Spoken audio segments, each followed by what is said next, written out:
Yes, yes, yes. Tell them precisely. It's Amaziyah the Great, and you are tuned in to the TDP show.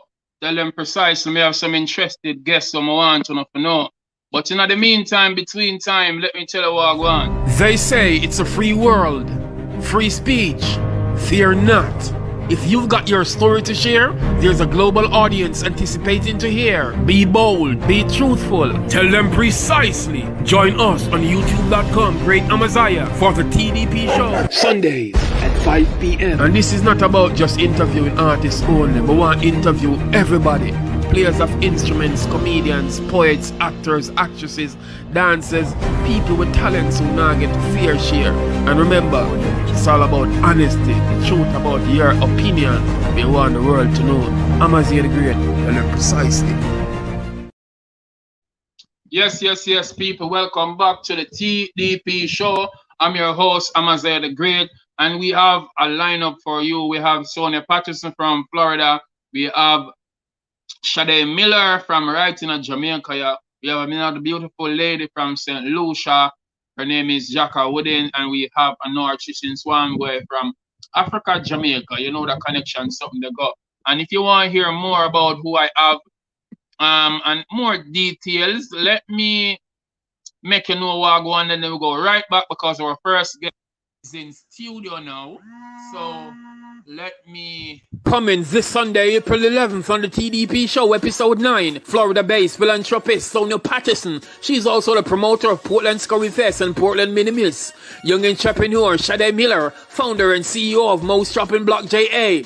We will also be taking a trip to the Caribbean. To be precise, it's the island St. Lucia, live chatting with Jhaka Wooden. She's a poet and a news reporter. Also on our live, come vibe with African Jamaican poet Anord Sichinwambwe. Go on, go share this with your friends them right away. The Tell Them Precisely show with Amaziyah the Great every Sunday evening at 5 Jamaica Time, 6 p.m. USA time, 10 p.m. UK time. Join us live on. Yeah, we seem to have a little bit of technical difficulties there, so let me bring in Miss Sonia Patterson, ASAP, at the stream. Sonia Patterson, hello and good day. Wagwan, Sonia. Hi, how are you, Amaziyah? Hold on a second, Sonia. There was a call just coming in and I can't hear you so clearly. So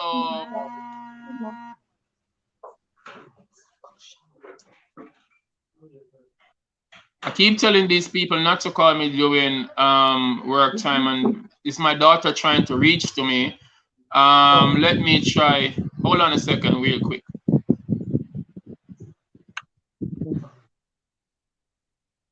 Sonia, in the meantime, you can. I'm just gonna try sign out and back in, but you can talk to our audience. In the meantime, tell us who really is Sonia Patterson. Well, Sonia Patterson is a humble, honest, caring person from Portland, Jamaica. I was born there until I resided to Barbados. After living in Barbados for many years, then I decided to relocate to the United States. So now I'm living in the United States and still doing my charity work. My charity work starts from Jamaica from I was a child. And I keep doing it over and over, different organizations, the Portland Curry Festival, as you know, the Minimus Portland, as you know too. And now I started a since the pandemic, we've been seeing a lot of people who need help. So I can't seem to hear you. I don't know what's going on now, Sonia. Your audio is kind of chipping out. I can't hear you clearly right now. Since the pandemic was the last thing I heard. Yes, since the pandemic, a lot of people have been having it rough. So I decided to start the Sonia Patterson Care Foundation. Yes. I visited homes in Jamaica, different homes, 14 parishes, Yes, yes. And as you mentioned that, let me cut you real quick. It was really a pleasure working with the Sonia Patterson Cares, because this lady you see right over here, Sonia Patterson, she reached out to Amaziyah the Great, yes, and she, in a time when people needed it, because every one of those persons that we approached, they were really well in need. And it was really a great joy, you know, Mark Ross and I and Uncle Barry, we all went to these places. We went to Featherbed Lane. We went to two persons, elderly persons in the Fraser's content community, and they all expressed their gratitude. And we really have to say thank you for being considerate, because tell you what, Sonia, it's not like you are a wealthy woman, but you have a caring heart. And with that, you know, that speaks volume, because you are there. You could say, you know what, I'm not so, huh? 1 minute, I can't hear you. You can't hear me? No. Whoa. Am I speaking low, or you're not hearing me none at all? I'm hearing you, but it's very low. It's very low. Hold on a second. Let me see what I go on real quick.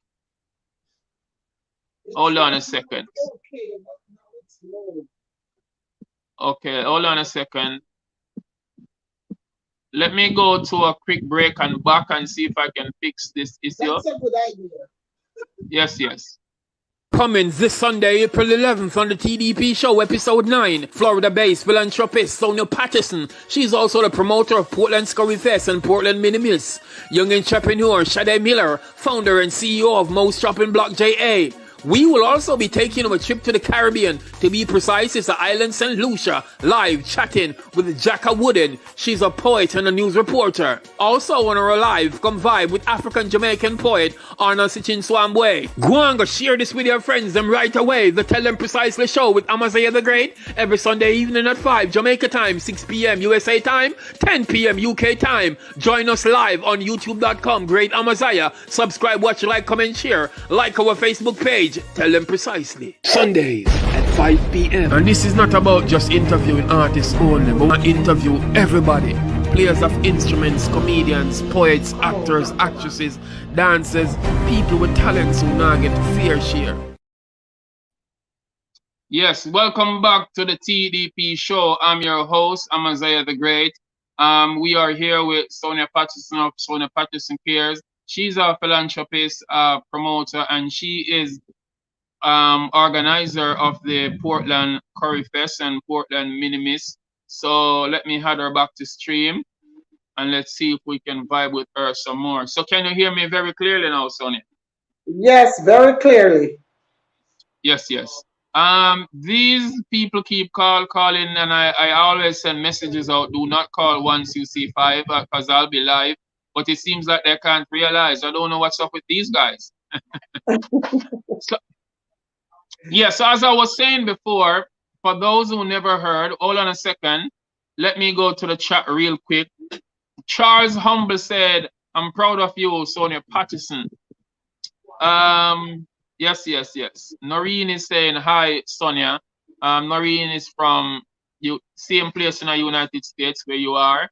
So big up to Noreen. Noreen is, yes, Noreen, I've always been like the first to, you know, tune in and the final person to come off this live chat. You can say she's a loyal and dedicated fan and friend of mine. And she's also an author. I interviewed her some time ago, a few weeks ago. Yeah, so yes. And I was saying before. How are you?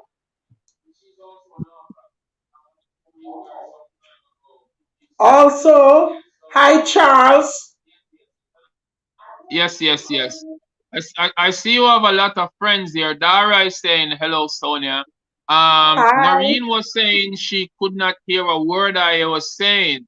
So let me start back from top. Welcome back to the TDP show. Tell Them Precisely. I'm your host, Amaziyah the Great, and this beautiful lady over here is Miss Sonia Patterson of Sonia Patterson Cares. She's a philanthropist. She's a promoter and organizer of the Portland Curry Fest and the Mini Miss. Miss Sonia Patterson, before I say anything more, I'm sure there are more titles to your name. So what else are you involved in? Well, as you know, I'm the director for the Minimis Portland in Jamaica, and I am the founder of the Portland Curry Festival. Also, I'm the promoter for it. I'm the CEO, everything. I also work with a lot of artists. I'm a booking agent for The Angel. I also book for Maca Diamond and Tabitha Shea as well. So I do a lot of different jobs out there. Oh God, where is? That's really amazing. And like I said before, I sorry was to mention the stuff that I was saying that no one couldn't hear what I was saying. Big up Miss Jillian Murray all the way from, I don't know if she's in Connecticut or Florida at the moment, but she's originally from Florida, but she was to be back in Connecticut and then back in Florida. So big ups to her. She is from the Murray family care. So enough respect to Jillian. Charles is saying something. Charles said, please, does anyone know how can I get the link to the live show? I want to share with my family. Oh, Charles, you can just go on youtube.com, Great Amaziyah, and then you will see the live show going on. You can send it from there. If anyone else has Charles' humble link, you can just forward the link to him so he can forward this show to his people. Yes, Sonia.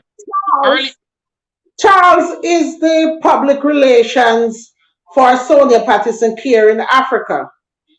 Oh, really? Nice. Yes, he's part of the team over there in Africa.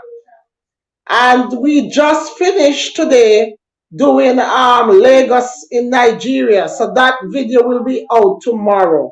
We did a lot of grocery giveaway today. Nice.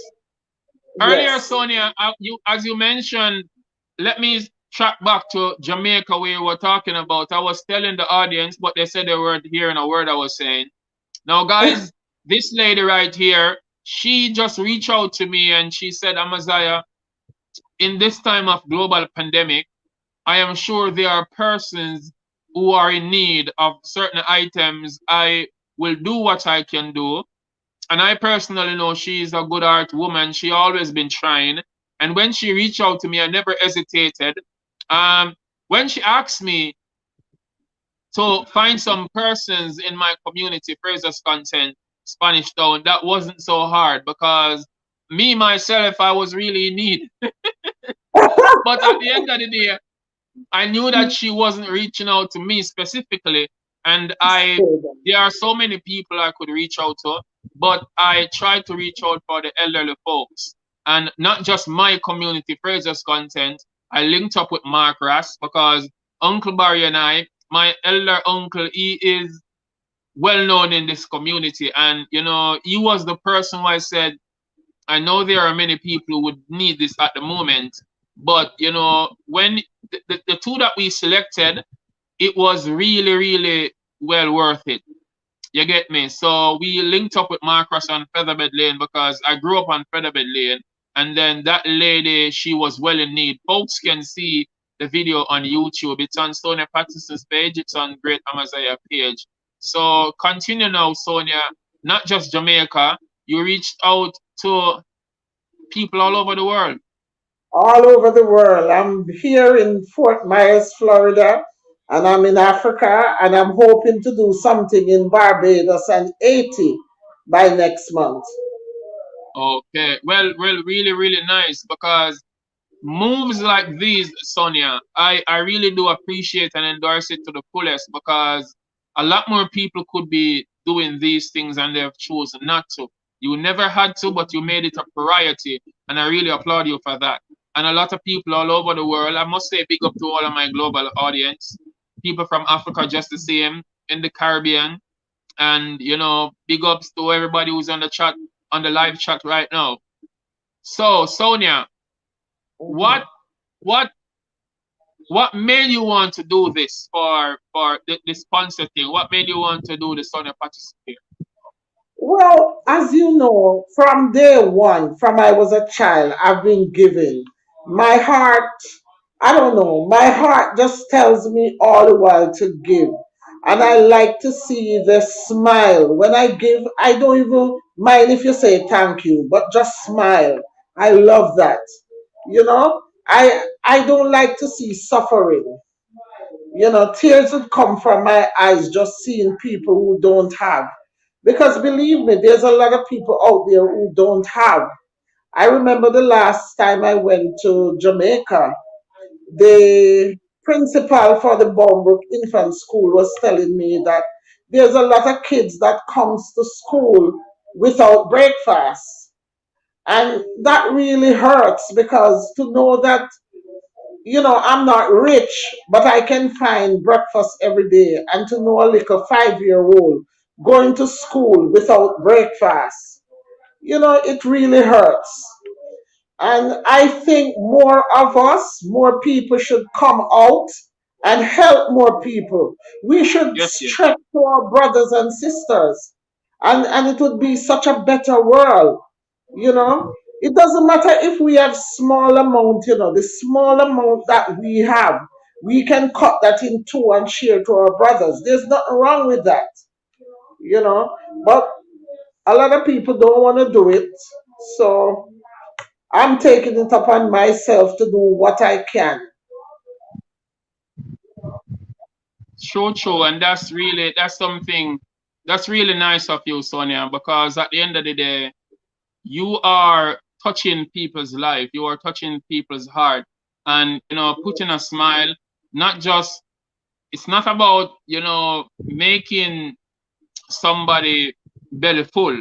It's about more putting warmth and putting that glow, putting that Yeah. warmth in the heart and putting that glow on the face of people all over the globe. And I'm certain there are people admiring you for what you do, praising and rating you for what you do. And I personally do Mhm. appreciate what you do. You get what I say? You have been really helpful. You've been really kind. Um, guys, I met this wonderful lady sometime about, how many years ago was it? Probably over 10 years Oh, now. Yeah, it's been more many than many 10 years ago. years. Yes, Actually, at one of the Portland Curry Festival. and I did my performance. I took my sister there also. Marcus Yeah. was there, and we had an amazing time. You get to me, I say, and since then the connection have kept tightly linked, and we still do keep being there The for each link. other. Yes, yes. Hmm. There is. Let me get this out of the way real quick. Hold on a second. Okay, Charles say he got through, so he's saying thanks for the link. You get me? So yes, Charles, respect. One of the main thing I want to talk about today, Sonia Patterson. Hmm. You are nominated for the IRAMA Awards. Can you tell us Yes. more about that and what category are you placed in, and how can persons vote for you? Is voting still on? I think so. I think the last of the voting was on the 10th. I'm not sure though. I'm not sure when is the last of the voting. But I was nominated for the Marcus Garvey Humanitarian Award. And I'm going up against legendary Bunty Killer and Buju Banton, and also Miss Sharon Wiles. That's another great lady. And, I was elated to be nominated. Whether win or not, I feel good about being nominated. And even if I don't win, I still gonna continue to do what I feel like I love to do. You know, it's just a part of me. Yes. So I think the show will be in the next week or so. I'm not It's sure. I'm the not show. really The sure. actual show I see on the flyer is May 2nd. Yeah. So yeah, probably Yeah, somewhere out there. I yeah, must say because through the congratulations. pandemic, because of the Huh? pandemic, because of the pandemic, I think they're only having like a virtual show. So, Oh, okay, I'm not hearing much. okay. Well, Yeah, I must add, Sonia, I am really elated about you being nominated. I have to say congratulations. I thank know you are you. up among many giants, and you said whether you win or not, but in my heart, you are already a winner because Thank winning you. does not necessarily mean, you know, being selected by a few judges on a panel. Winning is No. about the souls and the heart of people you have won right across Yeah. the globe. And I think you have Mhm. executed that tremendously well. You get to me and say, Yeah. I Mhm. can only say congratulations again and continue Thank to, you. pursue your desires and all you have to do. I, however, will go to a quick commercial break because we are up in about 21 minutes in the show, and then we will talk some more Okay. about you and your journey and what's next for you. So Okay. hold on real quick. Let me jump to a commercial break. So big respect to the fans all across the globe. What's domestic violence? I can answer that, Kasai. Domestic violence is hurting or someone that that loved you or any kind of way. Domestic violence is also about hurting somebody for no reason. Her relationship wasn't smooth sailing, so she told him goodbye. He yelled, "Hey, if you ever leave, damn, you're gonna die. I'm the one who make you and I'll break you. Go on if you wanna try." Hey guys! Welcome back to Kids, Support Kids today we're going to be doing a reaction video on My Name is Pam by Amaziyah the Great. Thank you, Amaziyah the Great, for this video.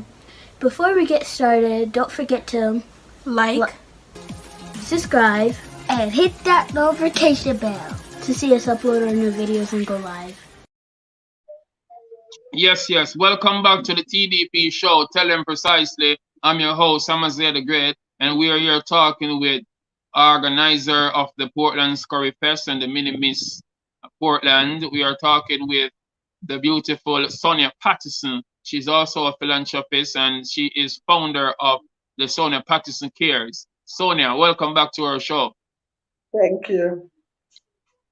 Yes, we would want to know. All right, you are involved in the bookings of so many artists.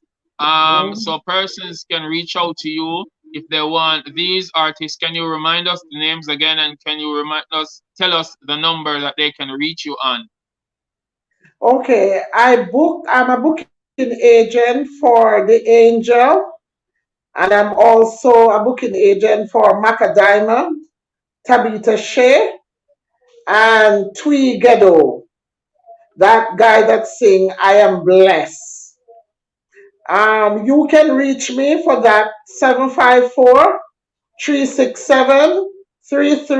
754-367-3320.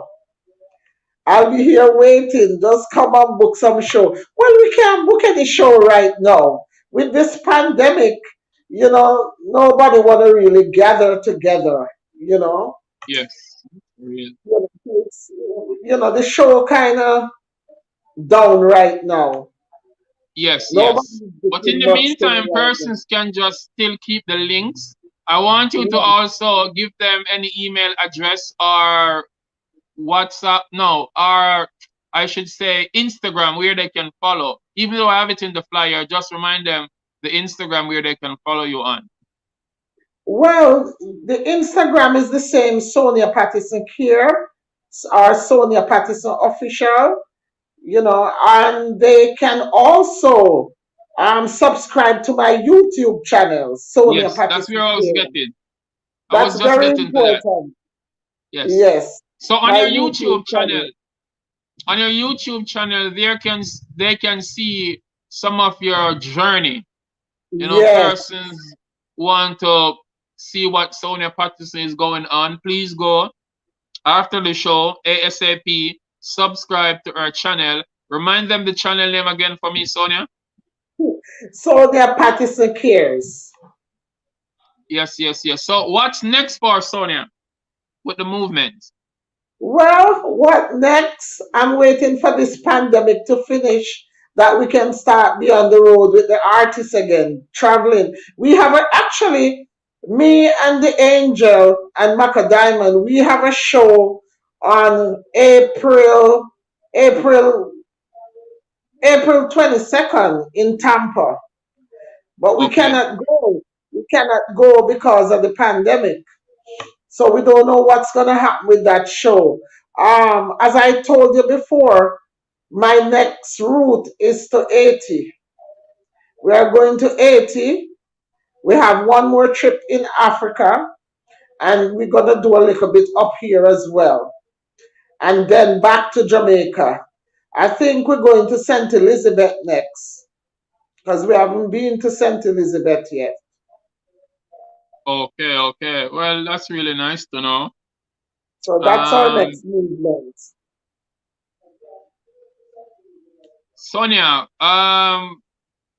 before the show ends, let me give you an opportunity to, you know, big up anyone you want to big up, you know, any names you want to mention. Well, most of all, I would like to tell the people that is helping me with the Sonia Patterson Care very big thank you, especially the ones in Africa. They just today they've been working hard for me today. It's not like I'm paying them; they are only representing me. I want to thank Lucy. I want to thank Ellen and also Charles and everybody else that is trying to help. And on the ground in Jamaica, I want to thank Miss Clark, Mr. Wint, and then here in America, my beautiful daughter Majesty, and Keisha, who is always on camera. So I want to thank all these people for helping me to make Sonia Patterson Care what it is today. And I know it's gonna get better. Okay, as you And mentioned, for my lovely fans and friends and subscribers, thank you very much for making me reach that 1,000 goal. Thank you, thank you, congratulations, thank you. Thank you congratulations. all. As you mentioned, you know, persons who are helping you. I don't know if you can see on your screen.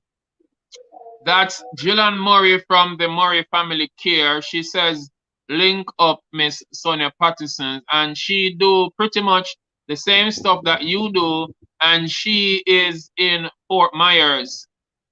So I don't know how close Oh, that is to you. Um, very Jillian close. Murray, Very close. very close. Well, interesting. Very close. Jillian Murray has Actually, always. I just did a giveaway in Fort Myers just a week ago. Okay, okay, okay. Very nice indeed. So the connections I've made, and you know, I have got our connections and I've got yours, so we can still link up, and then after that, you know, the rest is history. Charles is saying something here. Let me go to what he's saying real quick. In Africa, Sonia Patterson is known as the Mother Teresa of our times. Thank you, Sonia Patterson, for being a blessing to thousands of downtrodden of the downtrodden in Jamaica, America, Africa, and the world at large. So Charles is beginning up right there and letting the people know that you are the Mother Teresa of Africa. So we really do appreciate you for being here, Sonia, on the TDP show. It was a And thank pleasure you for having you having here. me. Always a pleasure, Sonia, because you are set out to do greatness, and we really do appreciate what you are doing. And I'm certain a lot more people all over the world really appreciate you for who you are and what you are doing, because there was never been a time where you try to like take the limelight or the spotlight or trying to do this for credits or ratings. You have always been doing, and Sonia, I must add, I could not let you leave this panel without saying this on the channel. I personally know that you have done some things that the world have never heard of. Good deeds. You have done many stuff for people that you have never tried to seek recognition or highlight for. I know that for a fact. That's yes, true. yes. That is true. Yeah, man, and I'm sure more of the people in the world today would appreciate persons like Sonia Patterson cares and wanting to be a part of our movements.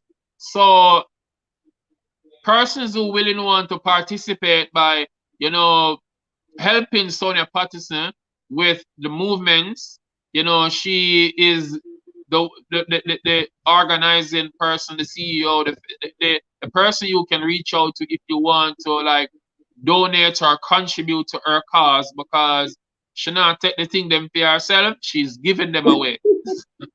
Yeah, man. So if persons want to reach you for, you know, to donate, remind us the number they can contact you on again. They can contact me at 754-367-3320. Okay. Well, there you go, folks. Miss Sonia Patterson of the Sonia Patterson Care, founder and organizer of the Portland Scurry Fest and Portland Minimis. She's a philanthropist and she's on a mission to do great works. And, you know, in the future, you will see more works in collaboration with Amaziyah the Great, because she have always been a fan of my music, my films and arts, and she will be in one of Amaziyah the Great's film. Probably me and her do the star in it. You never know. Exactly. So, before I go, Sonia, because the guests are waiting in line and we are 2 minutes ahead in their time. The Easter Bun movie, have you seen it? No, I can't. I don't get the time You to not see see it it. yet? I'm gonna watch it tonight. All right. Before you go, let me give you a preview real quick. All the Okay. guys who are waiting, I know so them are wait and them want to see what go on, but let me show you a preview when a real quick. Jared, seriously, daddy? How that come in, my lord? You have to go find somebody to look after your pitney them. I need a favor. More the money you owe me. Right now, you're secretly going to go there, Lego, and Lego. And the girl does that like a piece of puppet already. Normally, I see them thing out, man. What go on? I'll let you nobody, I'm not take no check. We are going good still, but I only one lucky thing I see what go on. Come be back here, this is Okay, my pussy never tell. Zarman. Oh? Zarman. All type of mix up them come with that one mash up a relationship. So, you see what I tell me about? You see, whenever this man come look for you and it reach down to the bedroom part, you better wear protection. Ever since Miss Keisha drop in your life, a bag of things. She good enough, so. Keisha love me. None of them can tell me nothing. Better girl where you run back and you give your money. You know me just get the money from the dummy. What kind of business you say you're going? You know, say some Easter bun. I mean, I just say you're going out the bun thing, my lad. How are you? And the one Keisha got married in a dog. Love on it, man.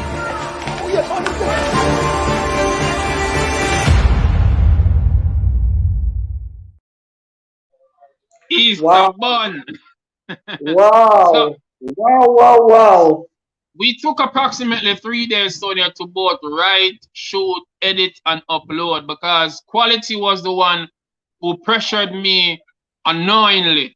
She would have called me up on the phone every minute and say, yo, you need to do this, you need to do that, you need to get this. And then, what she do? She show up on my yard. So there's no way I could have said, and as busy as I was, I had to do it because, you know what, it was well needed. It was well done in a short time. 3 days. 3 days. 3 days. 3 days. Yes. I tell you all the while, Amaziyah, that you are great. Now you see what I'm talking indeed. about. 3 Great days. indeed. Yes. So as you see, we did it. Some people thought we could not, but we have executed extremely well. and we would like to pursue with. We're gonna do more because people are asking for more. So Yeah. while persons are asking for more, let me take this opportunity to say anyone out there who willing and wanting to sponsor us, who want to, help us on our journey, willing to link up Amaziyah the Great. We take any donation, contribution, equipment, anything, just link me up. Sonia Patterson, pleasure having you here. Much respect. Thank you. Blessings. The guests are Thank waiting. you for having me.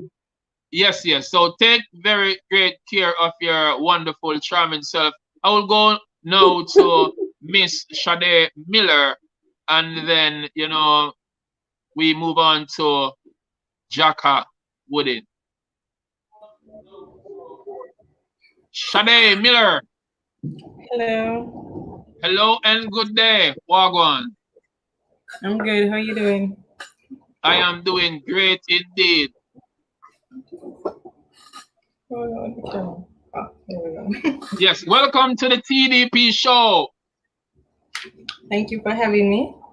Yes, yes. I want the world to know, so let me take the opportunity of telling them this beautiful lady that you see right here is my wonderful niece. Yes. Big up to my beautiful sister Vione for producing such a charming and very great daughter. And this niece of mine is an entrepreneur. She is a remarkable person. I decided I want to interview her on the TDP show because, for one, I'm very proud of you, what you are doing, proud of your achievement. You are CEO and founder of Mo's Chopping Block. Yes, indeed.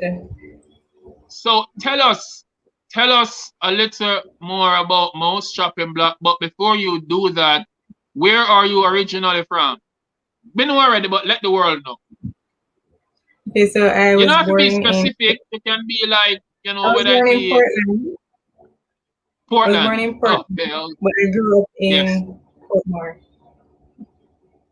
Born in Portland and grew up in Portmore. And you attended which school? So I attended Wolmer's High School for Girls, and then I went to UA. So I recently completed my studies. Okay, so while attending your high school years, what was your thought? What you really wanted in life as a career? Well, in high school, I think Yes. I wanted to become a chef or something in the chef. food industry. If not a chef, a dietitian or something along that line. But Okay. I was supposed to go overseas to study that, and it never worked out.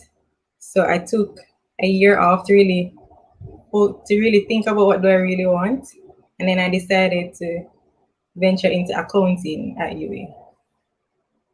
Okay. Well, that's nice. So what are you pursuing while you're at UA? Well, like I said just now, I just finished in December. So I did banking and finance and accounting. Okay, that's really nice. Mo's Chopping Block. Tell us more about that, because I see you're doing tremendously well in that field. Okay, so Mo's Chopping Block is a online meat delivery company. So what we do is we source local meats from our Jamaican farmers, and then we prepare the special cuts for our customers and deliver them to their doorsteps. Yes. Right at their door. Right at their door. Right. And that phrase you have for your business, what's it again? Meet me at the door. I'll meet you at your door. No, we'll meet you there. We'll meet you there. We will meet, MEAT, you there. Very nice. And what kind of meats? You said local meats, but all kinds? All kinds, from chicken to beef, pork, goat meat, you name it. Anything local, we have it. Yes. So what made you venture off in the meat business? Well, funny enough, when I was growing up, I didn't think that I would be doing this in my wildest dream. Okay. But I remember most people don't know that I have butchers in my family. So my mother, she's a butcher, and my stepfather at the time is a butcher as well. So what happened is that when I was younger, from seeing their experiences, I knew that I did not want to do this for a living. So at no point while growing up, I was saying that, you know, this is what I want to do. The shift really occurred when I was in my latter years in high school, in sixth form. Okay. And, yeah. You know, I need money, and my mother, she's not just going to just give me money like that. I had to work for it. So she said that I should come and help her out at her shop. So I used to go on Saturdays. While I was there, I still didn't like what I was doing. I didn't really like touching the meat or anything. I was still being scornful, but you know, I needed the money, so I pursued. So when I finished high school, I decided to take a year off before I start university. So during that summer, she told me that she has this opportunity to go overseas, that's to Canada, to work. And she needs somebody to stay at her shop for her. She's asking if I could do it. Me not liking to be there, I reluctantly said yes, because if she believed that I could do it, then I guess I really could. She left me there, and when she returned, I tell you, I swore to myself that I'm not staying there again. It was the hardest I've worked in my entire life. But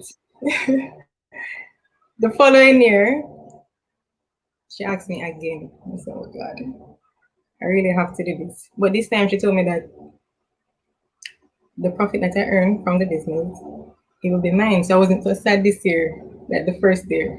You know, I'm about to start university, so you know, I would really like the extra money. So I did it, I did well. So I said, all right, summer finish, because it's only for the summer, you know, that she asked me to do it. Summer finish, and I said, okay, I'm doing it that again. The following year, she asked me again. I'm gonna say, no, man, it don't look like I'm gonna ever stop to this. So this time, she said that, because remember, I'm going to UE now, and I was planning on going on work and travel. She told me that if I stayed and worked with her, she would buy me a car, because I said that I wanted to go and work and buy myself a car. She said if I work at her place for her, she'll ensure that I get it. I said okay, and I did it. But it was in that year that I realized that this is really not bad. It's not so bad as I made it seem. And I started to when I say it's not so bad, when I say it's really not so bad, you mean it was really profiting? Or it was not hard to handle? The work itself, it wasn't hard to handle, because I understand it. Okay. I understand it now, and I know the different cuts, and it's easy to interact with the customers, so it has become a lot easier. But still, I wasn't thinking that I would do this for myself. The next year, now we're in 2019, right? She asked me to stay there again. Again. Yeah, because I think you manage the business properly, so she have all her trust in you. Yes. So during all this time, like people close to me, they were saying that, oh, you know, you can do this for yourself. And I said, I don't know if I want to do this for myself, whatever. But in 2019, I think that's when it really went off. And I said, you know, I can really do this. Yes. So when she returned, I told her the plan that I had. I told her that I wanted to start this online meat business, and she said, go for it. So the rest is history. Okay.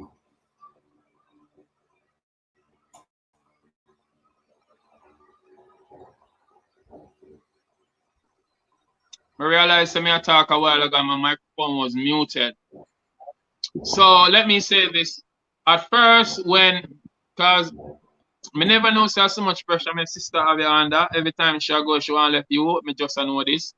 But it was really a good thing indeed, because tell you what, it not just taught you how to manage business, but it also was a process where it taught you how to be a more responsible person. You get to me, I say, and understanding the business. Because I was thinking to myself, yo, when me hear Shadae must be really, not so comfortable in the mind because, my nice look a pretty niece, she just put her in this meetings on. At the end of the day, I'm like, wow, is she comfortable? But seeing how much you have grown, especially the fact that you decide to take it to a whole nother different level. I mean, I see most chopping block all over the place. You have your Instagram, you have your flyers, you have thing up and running, and I'm really elated just to see how much you have managed that aspect of the business. And I only want to congratulate you and tell you continue on your journey and always do greatness. You get to me and say, Megan Williams is online now. She's saying something. Let me see what she's saying right there. Good vibe you're doing. Awesome. Then I'm so proud of you. Hats off to your mom on a job well done. Yes. So Megan, you know, tell me say nice show or something. Megan, you just say something about me to know Megan. Me no look nice number Bob Marley at. And anyway, back to you now. Shadae. Thank you. So what's next with you and the business? How far you want to take this? Well, the aim is really to get most chopping block to become one of the household names. When you think of fresh meats, you think most chopping block. So currently we're just working on growing and improving in every aspect, whether it be packaging, marketing, distribution. So we're just focusing on all around growth. So, okay, the fact that you do an online meat mart, where and where do you deliver to? Is it island-wide or is it just certain parts of the island? Well, currently, we only deliver to places in Kingston, St. Andrew, Portmore, and Spanish Town. But we do wish to grow to supply households island-wide, but things take time. So. Okay. Well, for the people in a Spanish Town, Portmore, and Kingston, especially in this time of pandemic, where you can't traverse the street up and about, please link up Mo's Chopping Block. Shadae, please tell us how can they reach to you in case persons want, so what I know, let me get this. I can just stay in my house, dial some numbers and say, Mo's Chopping Block, I would like, 3 pounds of fish, because I'm not going to add on a pork, so I can just say I need 3 pounds of fish or, 2 chicken and I have it delivered. Yes, so all right, so you can be at home, pick up your phone, you dial 348-1969. You either speak to me or another worker, and you tell us what you want. You tell us when you want it. So repeat the number again, please. So it's 348-1969. So you call us, you tell us what you want, when you want it, because you might not want it today, you probably want it tomorrow. If you call us today before 2 p.m., then you can get it that same day. After that time, it's tomorrow or whenever else you ask for the delivery to be done. Okay. Epic Flow is saying, nice, Bob Marley had Shadae, your business IG page looking real. Oh, so, wow. Already persons that view your channel. You get what me and say? So, big up Epic Flow. Michelle Henry, without you, we would not know the great things that these guests can do. Keep it up.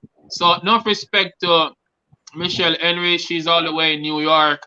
And I want to big up again to my global audience, yard and abroad, all across the globe who tune into the TDP show. You're chatting with Amaziyah the Great and the beautiful young entrepreneur, Shadae Miller, which of course is my wonderful niece. Big up to Vioni Kirkland. And at the end of the day, I really appreciate the steps that she takes because Vioni Kirkland has been, well, She is an awesome person. I must take this opportunity. Any which part in the world of the Vione, enough respect, enough love, because you have not just only been a sister and a mother. You have also been one of the greatest aunts. You have also been a provider. You're also a role model. I appreciate the way you were raised. I appreciate you know how you do things. You get me? I say, as it relates to where progression is concerned, and as you also help to contribute to people's growth and development. So Vione, big up, enough respect and love, love, love. You get to me? I say, before you go, Shadae, let me go to a quick break. When we come back, we want to talk about, and I don't want to call it an event, but because I don't want people to start think event and it's something they can go to. You are doing a cookout, but that cookout would be like persons can still call in, stay from them home, because we're not trying to break the COVID guidelines right now. So food will be delivered to you, but Shadae will tell you more about that when we come back after this break. Hold on a second. Let me jump to this break real quick. Are you ready? Mental Chung Creative Lab present. Rick, look up yourself. Later. Later, son.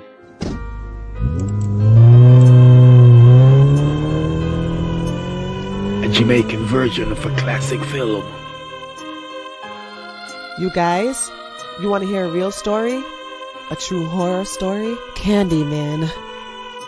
You look in the mirror, you say his name 5 times, and he appears with a bloody hook on one of his hands. Wow. Then he kills you with it.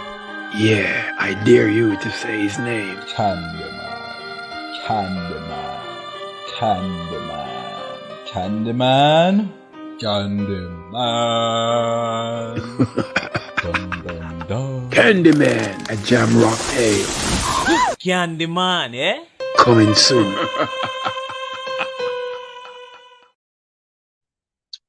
Welcome back to the TDP show. I'm your host, Amaziyah the Great. We are here with the beautiful Shadae Miller, but over her side seems dark. I don't know what's going on right there. So, but Shadae, where are you?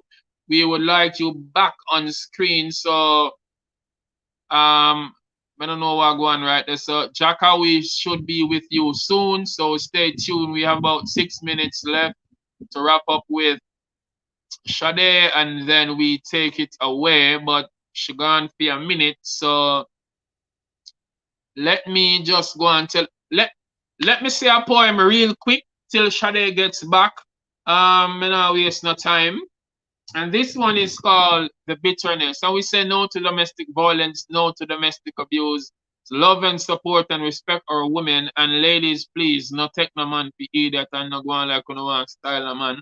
I'm still not supporting the fact that, you know, men, me not support not negative when a man do not woman, because you're not owner you.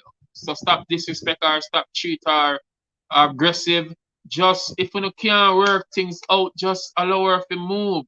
Too many women are dying, yo.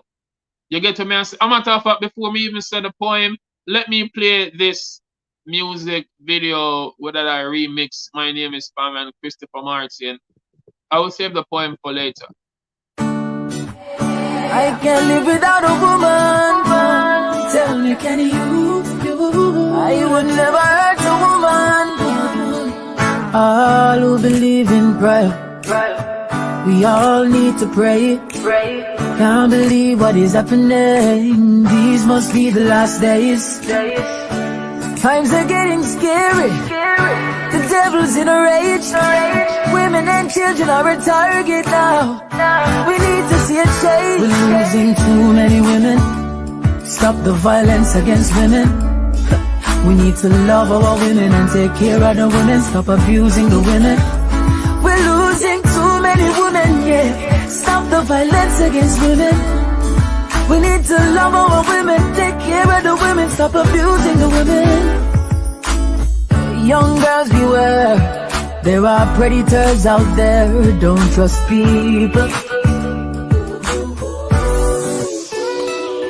They act as if they care. They are wolves in sheep clothing. They are evil. So don't just go on any taxi, and don't just go on any bus. Don't just trust loose faces. No, suss them out first. And don't make night get you too far from home. Don't get your loved ones nervous. Just think before you act. Now pretty time is so evil. Now to my big woman friend them, stop steer with the madman them. If every day my beat you and I'll treat you, one day your life in a problem. Girl, now make true money, you stay and fight, because it better you leave if you not treat you right. But don't disrespect and stay out at night. But well, up these days you will lose your life. We're losing too many women.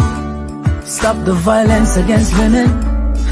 We need to love our women and take care of the women. Stop abusing the women. We're losing too many women, yeah. Stop the violence against women. We need to love our women, take care of the women. Stop abusing the women. Me never see nothing where hurt me so. If you want find God, them say a church you go. But the one with the lead them, with the teach you. Can't believe saying dirty son.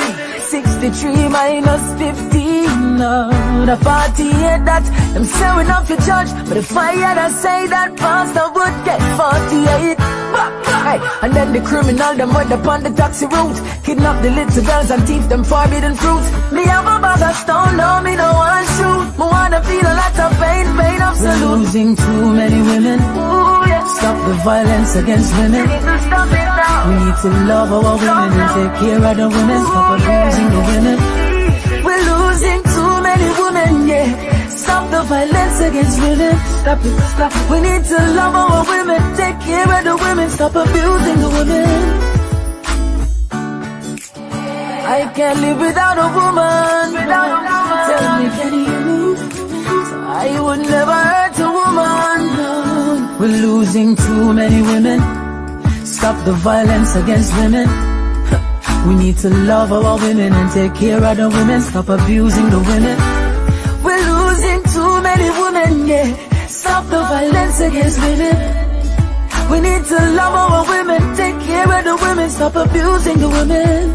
Stop the violence against women. Ooh, just love the women. I can't live without a woman. Never hurt a woman, no, no. Yeah, stop the violence against women. You and you who abuse the woman, them gonna need to stop that something there. You get what I say? Too much women are get killed and raped and abused and all these things, and we don't really feel good. Nothing, no time, nowhere near this. So you get what I say? Let me bring back my niece on stream. Also, Miss Jhaka is there for too long. Let me bring her on also. But I will not. Jhaka, welcome to our stream. Hi. You're on the TDP show. I am about to close off with my niece here. But Shadae, real quick, it was a pleasure having you here, Shadae. We were to talk about that cookout thing. Let persons know how they can support you. Okay, so I'll be hosting a cookout this Friday. You can purchase your tickets on our website. That's mosshoppingblock.com. You can also purchase meats there as well, but you can find the cookout tickets there, or you can call us at the same number, 348-1969, and let us know that you're interested. So once you place your order, then you'll let us know where you'd be around that on Friday between the hours of 10 a.m. to 1 p.m. and we'll deliver your food right to your feet. Yes. So guys, please go and support this young entrepreneur. Before you go, I want you to make some big ups to anybody who you want to big up. But before you do that, Jhaka Wooden, all the way from St. Lucia, welcome to the TDP show. You were tuned in about almost an hour or so ago. Listening to Shadae Miller, Anything you want to say to her? I think that she has a very impressive story. It's very interesting to see young women go into fields that aren't traditionally known to be fields where women pursue. Even she said she wasn't even interested in the field at first until she was basically pulled into it repeatedly, and then she realized, oh, there's a business opportunity there. So big applause to you for that. I think you are a major inspiration to other young girls. There's probably a young girl out there who really wants to be a butcher, and she will see your story, and that may push her to follow her dreams. So you're doing great. Thank you. Yes, and as she mentioned, a young female, becoming a butcher, you have a really inspiring story, Shadae. And I think, not just think, I know a lot of persons, both young and old, will learn from this. And I just hope, because I am at a place where I see young ladies just sit and want things freely. And, you at a tender age, be out in the streets, making moves with meats. I really appreciate what you're doing. So, big respect to you and your mom and everybody who motivate and inspire you. So real quick, because we just gone in a minute in Jhaka's time. So anybody who wants to big up and where they can find you again on social media, please. Okay, so I just want to say big up to everyone who has been in my corner since day one. From my mother, Moses, Eric, Jav, the whole team. Thank you so much for believing in me, even when I didn't believe in myself. Without you guys, I don't think I would have pushed on, because there were days when it got really hard, and I did want to throw in the towel, but you guys behind me really pushed me, and I'm truly grateful for that.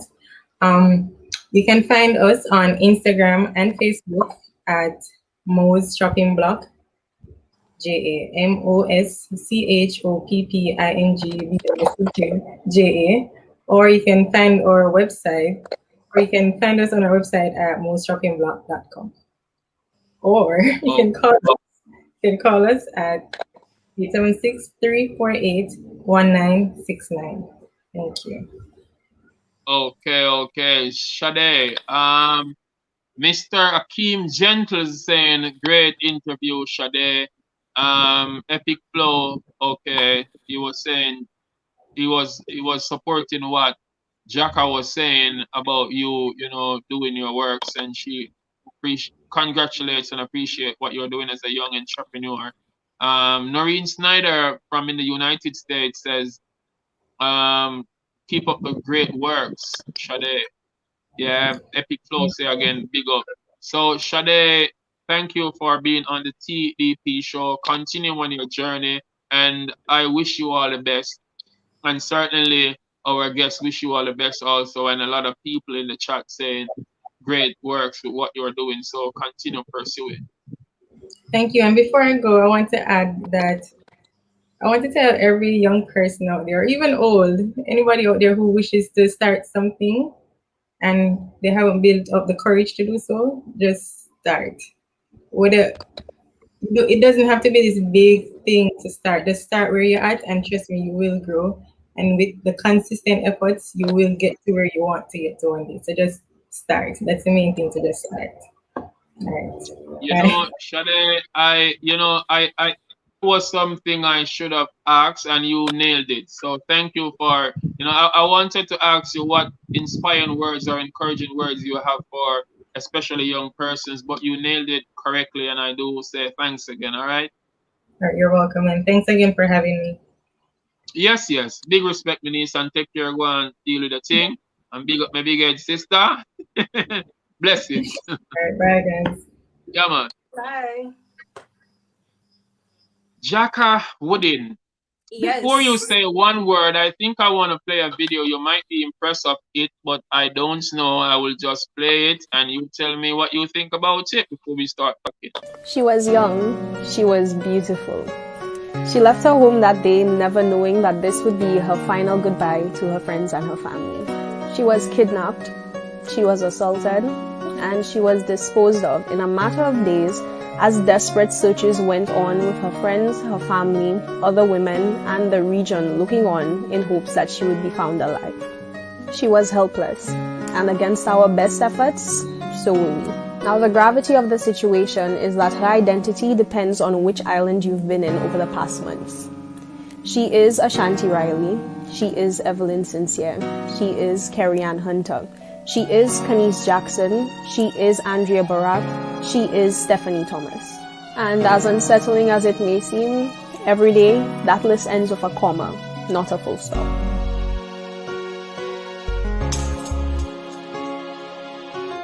Somebody call police! Yes, yes, yes. It was really a touching piece of art, Miss Wooden. And when I saw that piece, it really touched me to the core, especially the fact that, you know, I'm always against violence against women. I'm always, you know, not supporting guys who, you know, ill-treat or mistreat women. You get the message? And I think that's when I reached out to you and want to talk to you some more about you, who you are as a poet, and your journey. I was later told that you also is a news reporter, but it was the poetry at first that arrested and captured my attention. So before I ask who you are really, I can imagine why you wrote it, but just elaborate more. Why did you do that piece, and what's it called? Okay. Okay. Sorry, hold on a second. Hold on. Go on now. Sorry about that. Okay. Sadly, I do not have a name for the piece. It was really an impromptu kind of poem. That day I was writing reports. I work with a regional newscast, and I was writing reports. I was looking throughout the region, and then I stumbled upon the story of Kanice Jackson. And it really hit home for me because I've been working in regional news since last November, and the number of stories I've had to write of young girls facing the same story, the same injustices. So we have stories in St. Lucia, Haiti, Trinidad and Tobago, Guyana, Jamaica even, of young women being targeted, young women being kidnapped, disappearing without a trace. One story that really sticks with me happens to be the first story I wrote on the topic. Her name was Evelyn Sincere, and her name stays with me every day because it's so striking that from writing her story, it's like how they say history repeats itself. But I don't think the repetition needs to be so frequent. So that morning I did that video. I woke up and I saw the story of Kanice Jackson, and Evelyn Sincere came to my mind immediately. And I'm wondering if people know what's going on, because although the Caribbean is said to be one family and we're said to be integrated, sometimes we look beyond each other's issues as if, oh, that's happening in Antigua, that has nothing to do with me over here. But we are really faced by a lot of the same issues, not just because of our proximity, but because of our culture, because of our development path being relatively the same. So if we miss on certain levels of legislation or certain moves in some Caribbean islands, it's likely that other islands who follow the same paths end up on the same journey, end up the same place, end up missing the same key aspects of legislation in terms of protecting women, protecting children, addressing issues as far as poverty. So I felt like I needed to make something to make people realize that our issues are not so different. And if something can be happening all across the Caribbean, it should be something we advocate against as the Caribbean. So yes, I totally support women's advocacy groups in each island, but I really think there needs to be a movement in the entire Caribbean where if a woman is assaulted in Jamaica, we don't let only Jamaica speak out about the issue. We get together with our people in Jamaica and we all speak out against the issue, because it's really that some people will continue to do these things, but we need to take a more united front against the issue. The same way, if a Caribbean person, I like to say one of my proudest things about being from the Caribbean is that social media can be such a dangerous place, but nobody would dare disrespect Caribbean culture on social media, because by the time the Caribbean crew comes and starts defending our people, you already know Caribbean people are not to be messed with. So we need to take that same stance internally where we look out and we protect each other. Yes, 100% correct. We need to be supportive of each other. Alicia Ali saying something. Let me read what she says real quick. It's so prolific. There is no excuse for violence against women. Hearing it from a regional perspective in your piece brings together narrative in such a profound and powerful way. And, you know, I usually, hold on a second, usually I don't do this, but I want to play it one more time again because I can't stop playing it. So just bear with me. She was young. She was beautiful. She left her home that day never knowing that this would be her final goodbye to her friends and her family. She was kidnapped, she was assaulted, and she was disposed of in a matter of days as desperate searches went on with her friends, her family, other women, and the region looking on in hopes that she would be found alive. She was helpless, and against our best efforts, so were we. Now, the gravity of the situation is that her identity depends on which island you've been in over the past months. She is Ashanti Riley. She is Evelyn Sincere. She is Carrie Ann Hunter. She is Kanice Jackson. She is Andrea Barak. She is Stephanie Thomas. And as unsettling as it may seem, every day that list ends with a comma, not a full stop.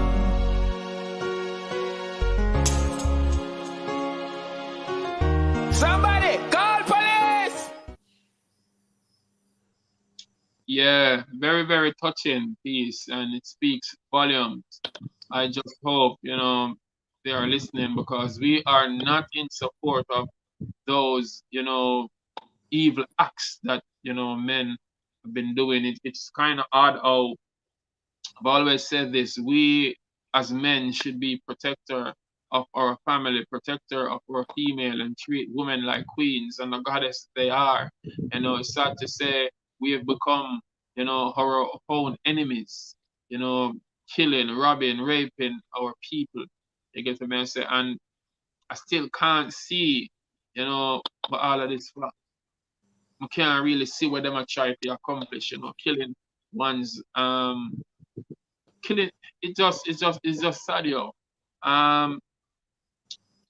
We are talking with Miss Jhaka Wooden all the way from St. Lucia.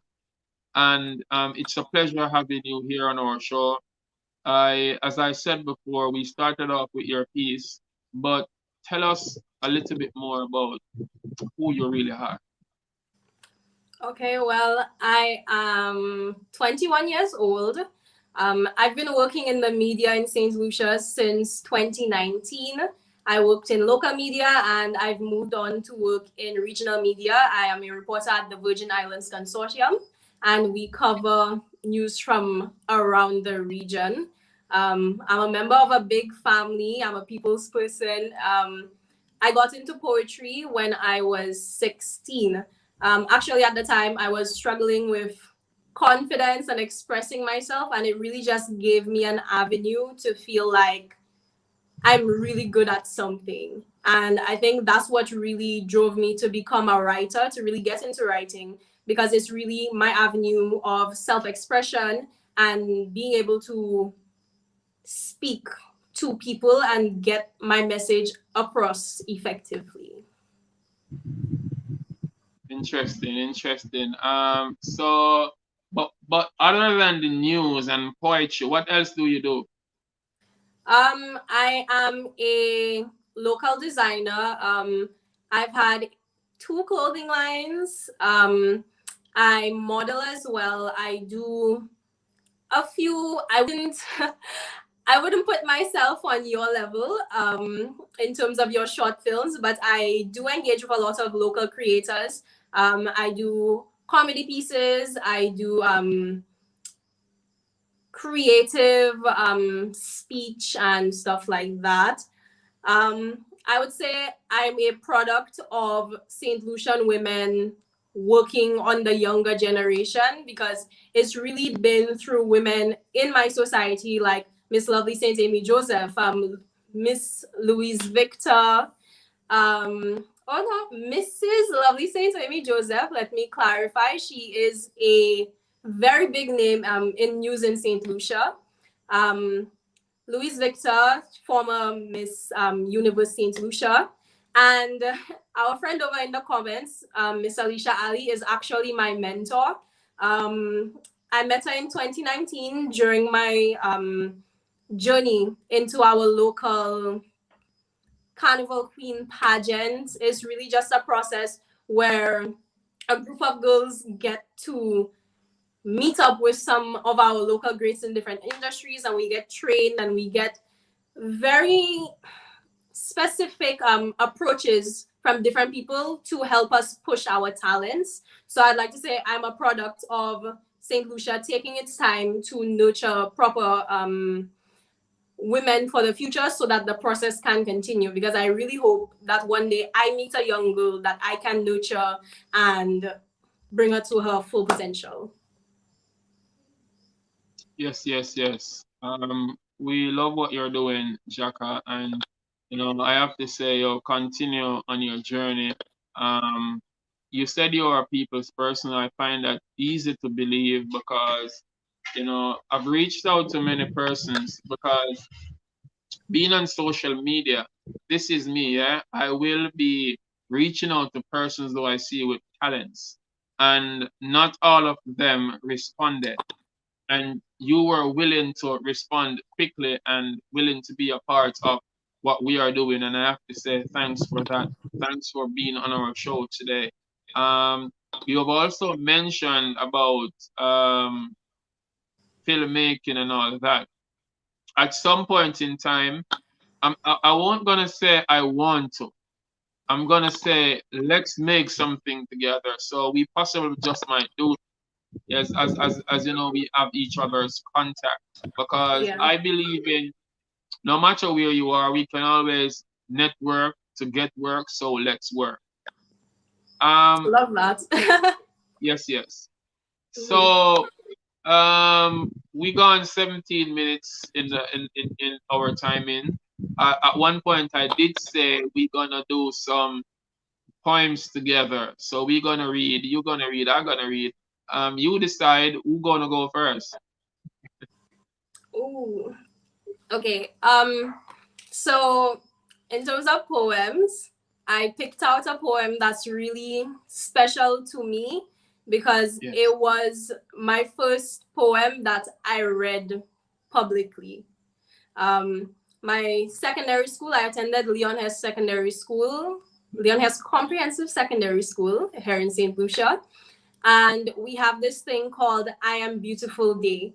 So it's really a day where we try to teach each other to appreciate yourself, to embrace your talents, to embrace who you are. So one year we had a poetry demonstration, and I wrote a poem called You Know What's Crazy.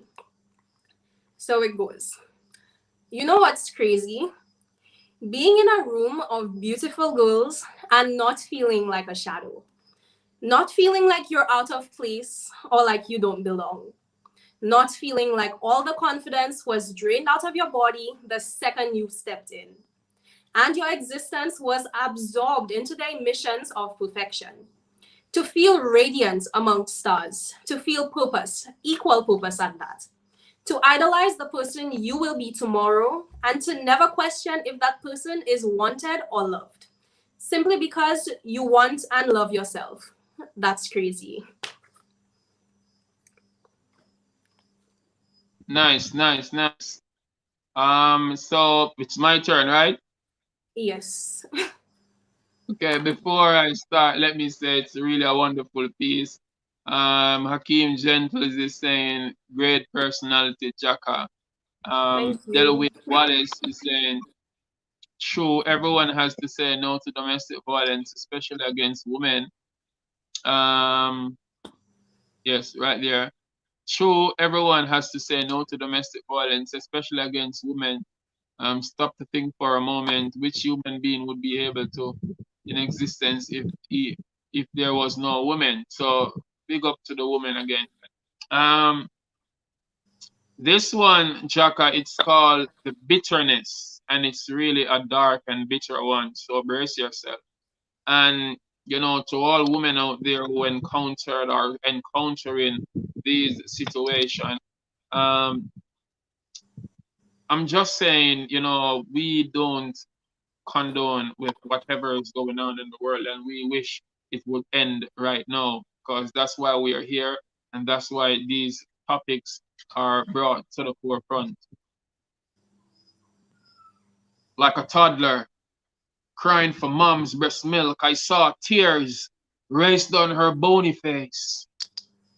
She was pensive and motionless, like she was lost in space. She then broke the silence, screaming out, I'm such a big disgrace. I quickly interjected, honey, what's wrong? And she yelled, get the hell out of my space. All you men are just the same. Cheat, lies, you all take love for a game. I hate men forever. I should have killed Trevor. Yeah, put a bullet in his brain. Baby, hold on. Yeah, take this too far now. Are you drunk or insane? Craig, you're not going to understand me. You can't feel my pain. I was raped when I was 9. It really shattered my mind. A decade after, I tried to move on to get myself back in line. I thought Tom was the best thing until he slept with my sister. So I had sex with his best friend and WhatsApp him the flipping picture. All my life I've been hurt. I used to start attending church, searching for comfort. But life grew worse. Few months after, she was impregnated by the comforting pastor. Threatened to do an abortion or else her life would be a disaster. I tried to convince her, telling her she's still precious and worth more than diamonds and gold. She says she still hates men.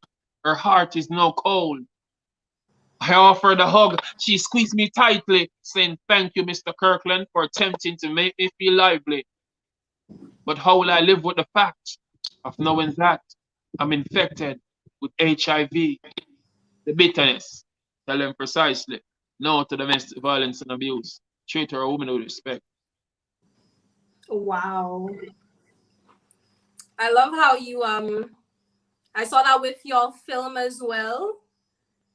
It passionate. Keeps you, yes, you're very passionate, and you keep the audience engaged because you keep trying to, there's a build up. Something else is always coming. Like I was waiting to hear what's going to happen to this woman, what's going to happen. Like in your film, I wanted to see what would happen with Keisha. What was Keisha's story with all this stuff that was going on? Yeah. Yes, yes. The thing about what we are doing though, Jhaka, not many people would want to share stuff that you do. Not much persons who want to share stuff I do, because I think the mindset of our people are somewhat deteriorated. So things that is really essential and meaningful has become meaningless to a lot of persons. And I think that's one of the reasons why we not support each other more. But if we don't do it, who else will? Because remember, while we are here today, if we don't try to fix the issue now, the generations beyond, it not go nice. You get me? So with that said, now I think it's your time. Another poem. Okay. I did not bring out another poem. I'm not sure if you checked out my Instagram. In recent years, I've dabbled in songwriting. I've worked with a couple local artists writing and trying to get tracks out. I personally have not put out any of my own music, but I have released samples of my music. So I would invite you or anyone who'd want to see more of my writing, to hear what I have to offer, to check out my Instagram or my Facebook. My Facebook is Jhaka Wooding, And my Instagram is afro.chai, afrochai, to see and hear more of my stuff. I'd also invite you guys to join our newscast on the Virgin Islands Consortium from Monday to Friday. We cover regional news, and like I said, the Caribbean needs to be informed about each other's issues. Would you be keeping up with what's taking place in St. Vincent right now and Barbados? Yes. That's a truly heartbreaking situation. Coming out of COVID last year, I don't think anybody thought we would be facing another major issue this year. So I think really that's sad. another thing we need to, beg your pardon? Me say it's really sad. Yeah. But, you know, it's one of those things we couldn't control. So I would encourage everybody watching, keep in tune with what's going on, see how you can reach out and assist these people in St. Vincent who are being affected by the eruptions and by the ashfall. Yeah. Yes. So I think we have about 5 minutes before Anord comes in. While we were on the topic domestic violence, I think I have one by the name of Pam. So let me do that real quick, and you can tell me what you think about it.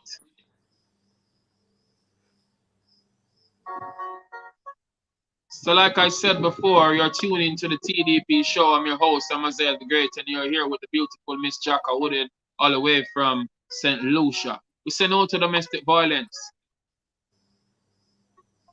Big up to my kids, Naisha and Johnny, who are tuned in right now, and all the fans across the globe. All Caribbean people, African people, America, Canada, England, worldwide. Pam was sad and sulky because Roy always made her cry. He was too busy being a boisterous bully, plus a so selfish guy. She was somewhat bewildered as tears rained from her weeping eyes. Her relationship wasn't smooth sailing, so she told him goodbye. He yelled, "Hey, if you ever leave, damn, you're gonna die. I'm the one who make you and I'll break you, so go on if you want to try." The nosy neighbor from next door shouted, "Call police." She was by her usual spot at the zinc fence where she peeped. Mira was too busy taking a selfie to share a Facebook post, then suddenly start recording and virally shared it most. The preaching pastor came praying, but counseling never worked. Pam ran away the following day when Roy was out to work. She later found Dick, who gave her firm attention. She enjoyed having sex, but oops, no protection. Few months later, she was pregnant. No baby father was around. Her mind went Googling, but Dick was never found. Billy shortly took her up and offered for her to be his bride. She was more than delighted and promised never to leave his side. He thought he was the baby's father, happiness displayed evidently in his eyes. Billy felt silly when he found out it wasn't so, and later commit suicide. Pam never had good education. She sold back juice to make ends meet. Few months after she gave birth, she was selling her body on the streets. Life journey got intricate. She prayed and said, "Oh God, I can't take no more." A year after, she bought a car. Some people called her whore. She later furthered her education because she knew she wanted to soar. Now can you guess and tell me who's that janitor at her self-owned clothing store? Once again, it's Amaziyah the Great, and big up to all independent women striving higher for excellence. Keep moving on to progress. Never think less of yourself. Keep aiming high. Sky's the limit. Tell them precisely. Jhaka Wooded, big respect. Another very important message to women who have been victims of sexual assault, victims of abuse, is that it's not the end of your story. It's not the end of your story. You can, with the support, don't let your abuser win. Don't let them make this the end of you. Don't let them kill your flame, because that further adds to the grip they have on you. Don't let them stop you from pursuing your dreams. Continue, push, because they're the ones who are wrong. There's nothing wrong with you. It's like, you know how victims of sexual abuse, victims of abuse end up blaming themselves sometimes because they're like, as if they let it happen to them. Like as if they let it happen. And I think it's very important for us to stop that stigma in society where victims are told, oh, but you shouldn't have been wearing this, or you shouldn't have go there. Yes, we need to be careful, but we need to realize that these people were attacked. We need to offer them the support that they need. We need to ensure that they have equal avenues for them to continue their lives, for them to pursue their dreams, and for them to reintegrate themselves to a point where they can have healthy relationships with other people. Nice, nice. It's good that you have said that, Jhaka, because there are times women want to hear alleviating words. Women want to hear some form of comforting, talk, so they can feel motivated by it. Because a lot of times, these are the reasons why some women get depressed. Some women even stress themselves till they commit suicide.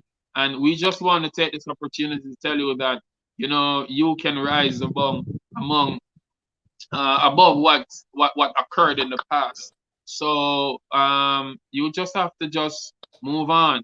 You get to me? Say it's sad that what occurred, but there's another poem I want to recite. But before I start, let me bring Anord Sichinwambwe on screen because he has been waiting for quite some time. So let me add him to stream before I go to that poem. Anord Sichinwambwe, did I pronounce the name in the correct way? How are you doing today?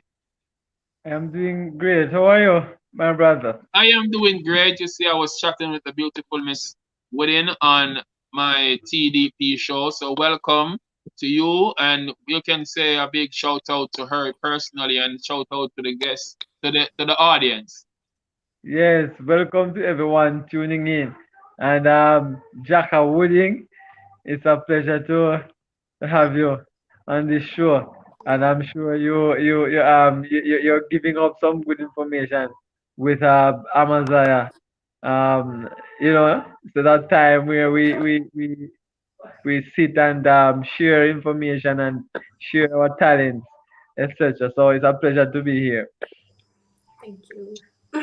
Yes. Jhaka, I want to say this poem to all beautiful ladies out there. As a matter of fact, this one was dedicated to a friend of mine by the name of Simone Stewart, and I think a lot of females can relate to this. You are remarkable. You are strong. You are one of God's greatest gifts. Follow him and you will never go wrong. You are smart. You are noble. Pay keen ears to every word that I told you. The skies were overcast, then torrential rain for days. Throughout your darkest moments, you've experienced pain for days. Cold and bitter, angry and confused. Be cautious with your steps before you make the wrong moves. Are you probably feeling a bit empty right now, somewhat unsatisfied? Fret not, for Jah already sent an angel to be your travel guide. You will be okay, okay? Just know that God is real. After you overcome this sophisticated phase, it will be the strongest you ever feel. You are beautiful. You are sweet. Trample hypocrites beneath your feet. Be patient and pray more. You will be okay. Forget about them who believe not in you. You have got no time to play. You are a fighter who resists to quit. You are loved. You are a queen who deserve lifetime happiness. Tell them precisely. You will be okay. That was beautiful. That's a really good one. It's a great one. It's a very important message. Like you said, you have a daughter. You have daughters. Yes. The child you see in the film is my daughter in real life. The one at the front who said "dry bread, daddy." Yes, that's my daughter. Well, that's a wonderful relationship you two have. It even came out in the film when you were having the conversation on the couch. That was really nice. Yes. I think it's wonderful that you have such a powerful stance on the topic and that you'd be able to educate your kids. If you have sons as well. Yes, I have a son. I have a son and a daughter. So it's wonderful. Both of them in the film. The one, yes, both of them are in the film. So you'd be able to educate your son in terms of how to treat women and how to be you know, a strong man who would speak out against injustices committed by other men. Because in society, one of the main issues is that we need more men to speak out against these issues. Yes, it is important, and women are advocating against these issues, but it needs to be a joint effort. We need men to speak out against other men doing these things, and we need women to feel like they have the support of men in society when they are faced by injustices, because society isn't just men and society isn't just women. It's all of us together, and to fix issues, we need both sides to come together for us to move forward. True. So right. And I think many men are being absent away from their children's lives. So, you know, that will cause a dent in the society here, and how these boys grow up and become men, and how they treat our women, our girls. So, you know, it's important with what you said. Sichinsambwe, what's your point on that? Well, in this society where we have so many Hold on, Anord. Me don't know where I'm going with you, but I'm only seeing half of your face, yo. You need to like yeah. More in the world to see you. Yes. Precisely. Okay. So this is it. In this world where we have a lot of media outlets giving off, you know, information. You know, the parent at home is also, you know, has to make sure that, well, whatever the child is being exposed to is critical. So this is the main thing now, where you have the technology, you know. As a parent, you can do so much, but then there are other factors that kind of help to you know, to shape your child thinking. But that doesn't mean that you have to stop. It means that you just have to exert more effort. And this is how teachers come in, and the other persons that have, you know, have this exposed with children. They are tasked with the responsibility of nurturing, shaping them into women and men of tomorrow. So it's not just the family, but I call on the whole society to play the role in shaping the lives of the boys and girls, so that when they grow up, we will have less violence against women. We will see a lot of respect coming out from them. So it's a kind of socialization process that I am advocating for. Yeah, Anord. Yes, it easily said, but the parenting have so much lot to do with it, not for them youth, because I don't know where in your community what's it like as it relates to, you know, the younger kids. But you know, the garrison where I'm from, a lot of these children don't even have respect to their own parents. And I think, you know, that's where the parents them fail. Because if you not guide the youth them from it, some of them don't even know how to be parent. And I think enough of them really we need some form of community, some form of institution that can try teach them how to manage themselves. Because them have to understand themselves first before them can understand people. And when I reach to a level, me learn in my village and me here, picnic, I tell mom, bad word. Picnic, I run with father. I mean, I say, yo, my youth them not violate me like that. Because at the end of the day, how me grow them at the beginning. I'm not saying them not gonna follow them peers and want to violate, but them have to know which part them stand. And I think, you know, it's before the community can able to walk in and say them a try, you know, talk to your child, because not every parent would want somebody out the road to talk to them pick. Me don't know what's it like in your town. I don't know what's it like in St. Lucia, but this, from when me gather from which part me there, some people just don't even care, and I think that's where we go wrong. As adult, if we want to change the future, we have to be able to, you know, can deal with the situation now as a people. I totally agree. We have the same situation, like what you were saying in St. Lucia as well, where some people would not want somebody else to discipline their children. You have situations, if a teacher disciplines a child, asks them not to do something, they are confronted by the parent because the child go back and carry story, and you know. So I think there needs to be training as well for parenting, because some people say now we have children making children. So sometimes you're not even fully, you know, matured and fully understanding how to develop yourself in life and how to act in society. So how you expected to teach somebody else, to teach the next generation how to do it. And I think that's definitely one of the ways that things have been deteriorating in society, because we're missing that form of structure. My grandmother would always tell me that children these days are too happy, because if she coming from school or she walking somewhere she not supposed to walk, before she reach home, her mother already knows. They didn't even have cell phones back then, but people were in touch. And it really does take a village to raise a child, for a child to know you need to respect your elders. You need to respect your parents.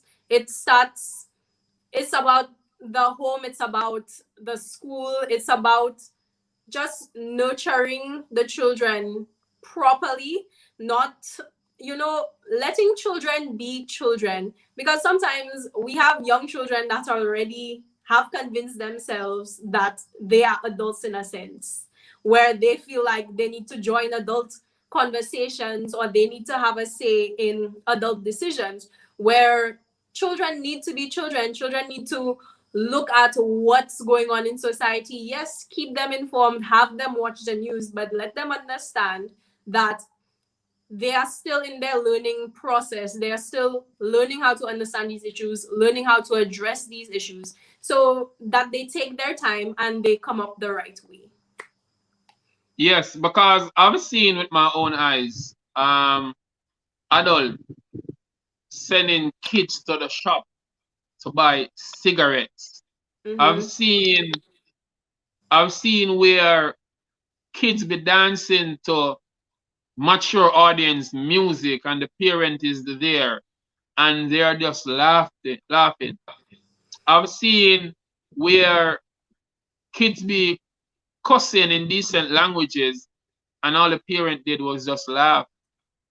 You get what I say? So some of the failure is triggered by, you know, parents contributing and not allowing them to be kids. You know, there are, okay, so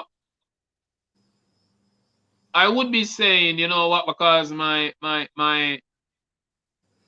have a, say for example, I'm using my daughter for example, and when she was much younger, she used to like pressure me, you know, daddy, can I cream my hair and can I get my ears pierced and all of that? And I said to her, no. You see, wait until you're older. While some people would say, no, she's a girl, so go on and do it. But my policy is my policy. And I must can say, you know what, leave this until you become an adult. It makes no sense to try, you know, braid up your ear and process it and all of that, because that's like for a mature person in my perspective.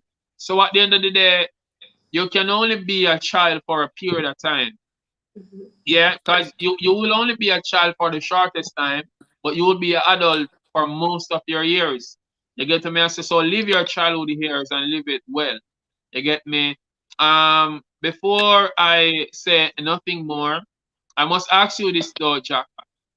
We are in Anord's time, and you know, me like the vibe what we have here.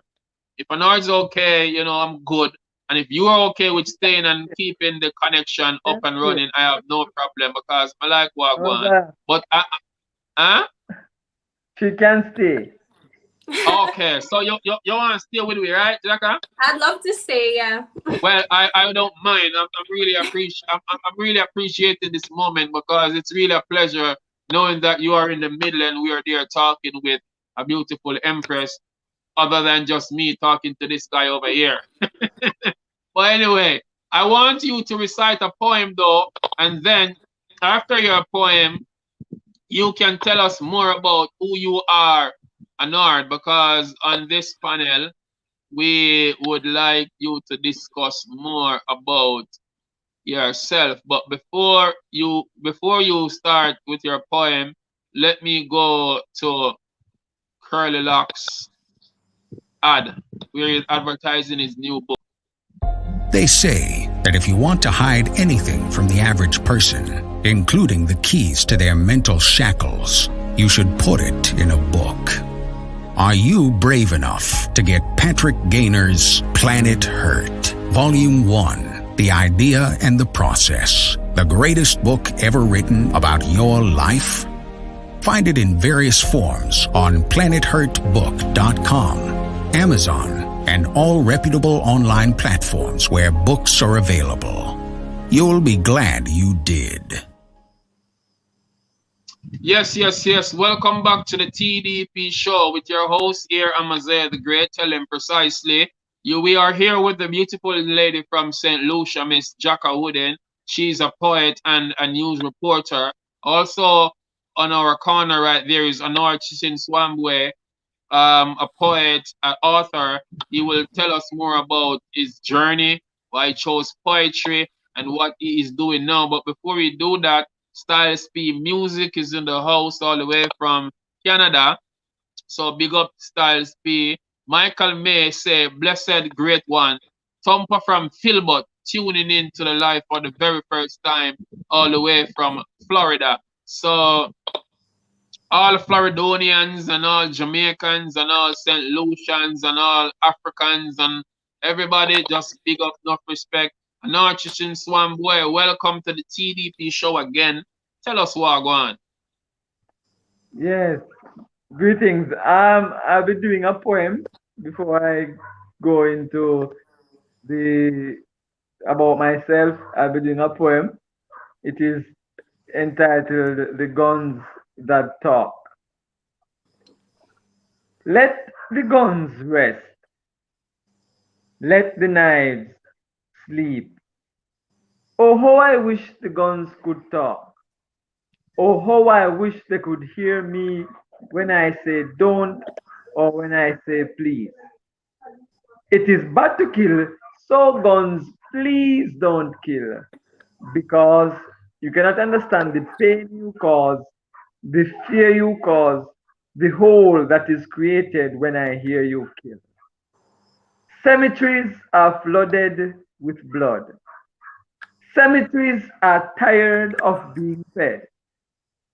Let the guns rest. Let the knives sleep. I try to forget about you. However, I cannot forget about you. I am sleeping under my bed. I say to you, Mr. Knife. I say to you, Mrs. Machete. I say to you, young gun. I say to you, young knife. Please allow me to have my night rest. Let the guns rest. Let the knives sleep.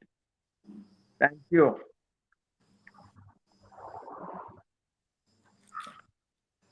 I think you really transitioned us from, I think your mic was muted. I think he really transitioned us from just the issue of violence against women to the wider issue facing the world, not just Caribbean societies, of violence. I know in St. Lucia, for sure, we have had several campaigns, stop the violence, stop the killing. We have had, definitely we've had our quiet periods in St. Lucia, but I know in some more populated territories, there are so many more instances of gun violence and killings taking place. And it's really just a worrying issue, because how do we address this?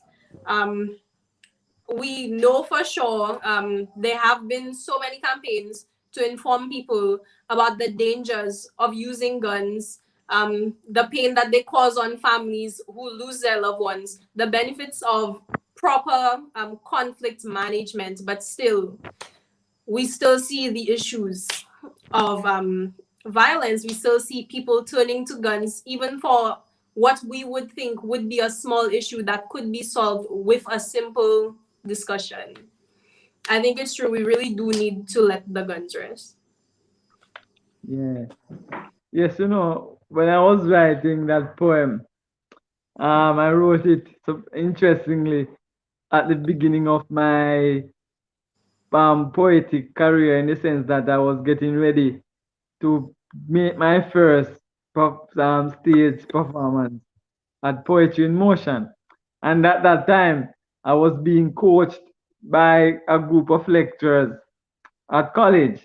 And they were, preparing me for the event. And I was there, I was reading my poem, and they said to me, the lecturer said to me, Anord, I think you need to write something that is current, that people can relate to. So I went home. I went down home, and I had a book, and I took up the book, and I started to think, and immediately the issue of violence in society popped up, because it is that issue that it is inevitable. We hear it every day. But this is the thing that I love about poetry, and this is the thing about us creatives. We have the power through our words, through poetry, to send that message, to someone, so that when a person hear it, he or she, it evokes a type of change that well, Amaziyah says, well, let the guns rest. So it kind of brings that, it brings the message. Not only do we have to depend on the politicians to and the campaigns to tell us, but it has to start with you, the change for society. In order to evoke a change in society, it has to start within yourself. So I wanted to kind of voice my concern, and let somebody out there hear that, well, guns, violence in general, it is bad. And then I was there. That the next day I went to rehearsal, and the lecturer said to me, her name was Mrs. Hansen. Her name is Mrs. Hansen, and she said to me, Anord, what's the title of your poem? And I was there reading it, and I said, The Guns That Talk. The Guns That Talk.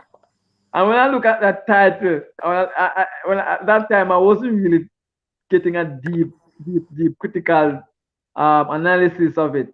But I look at the title, and I said to myself, well, guns, they are controlled by people. Think about that. A gun cannot work without a human being there. In other words, you person, the individual holding the gun. This message is about the individual who is having the gun.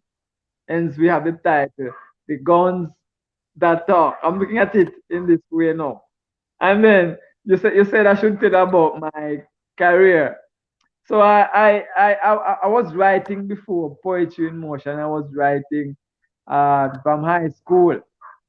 I went to the Black River High School, where I started writing, and then I transitioned to the Bethlehem Moravian College, and I continued writing. But the thing is, I took it. This is what encouraged me.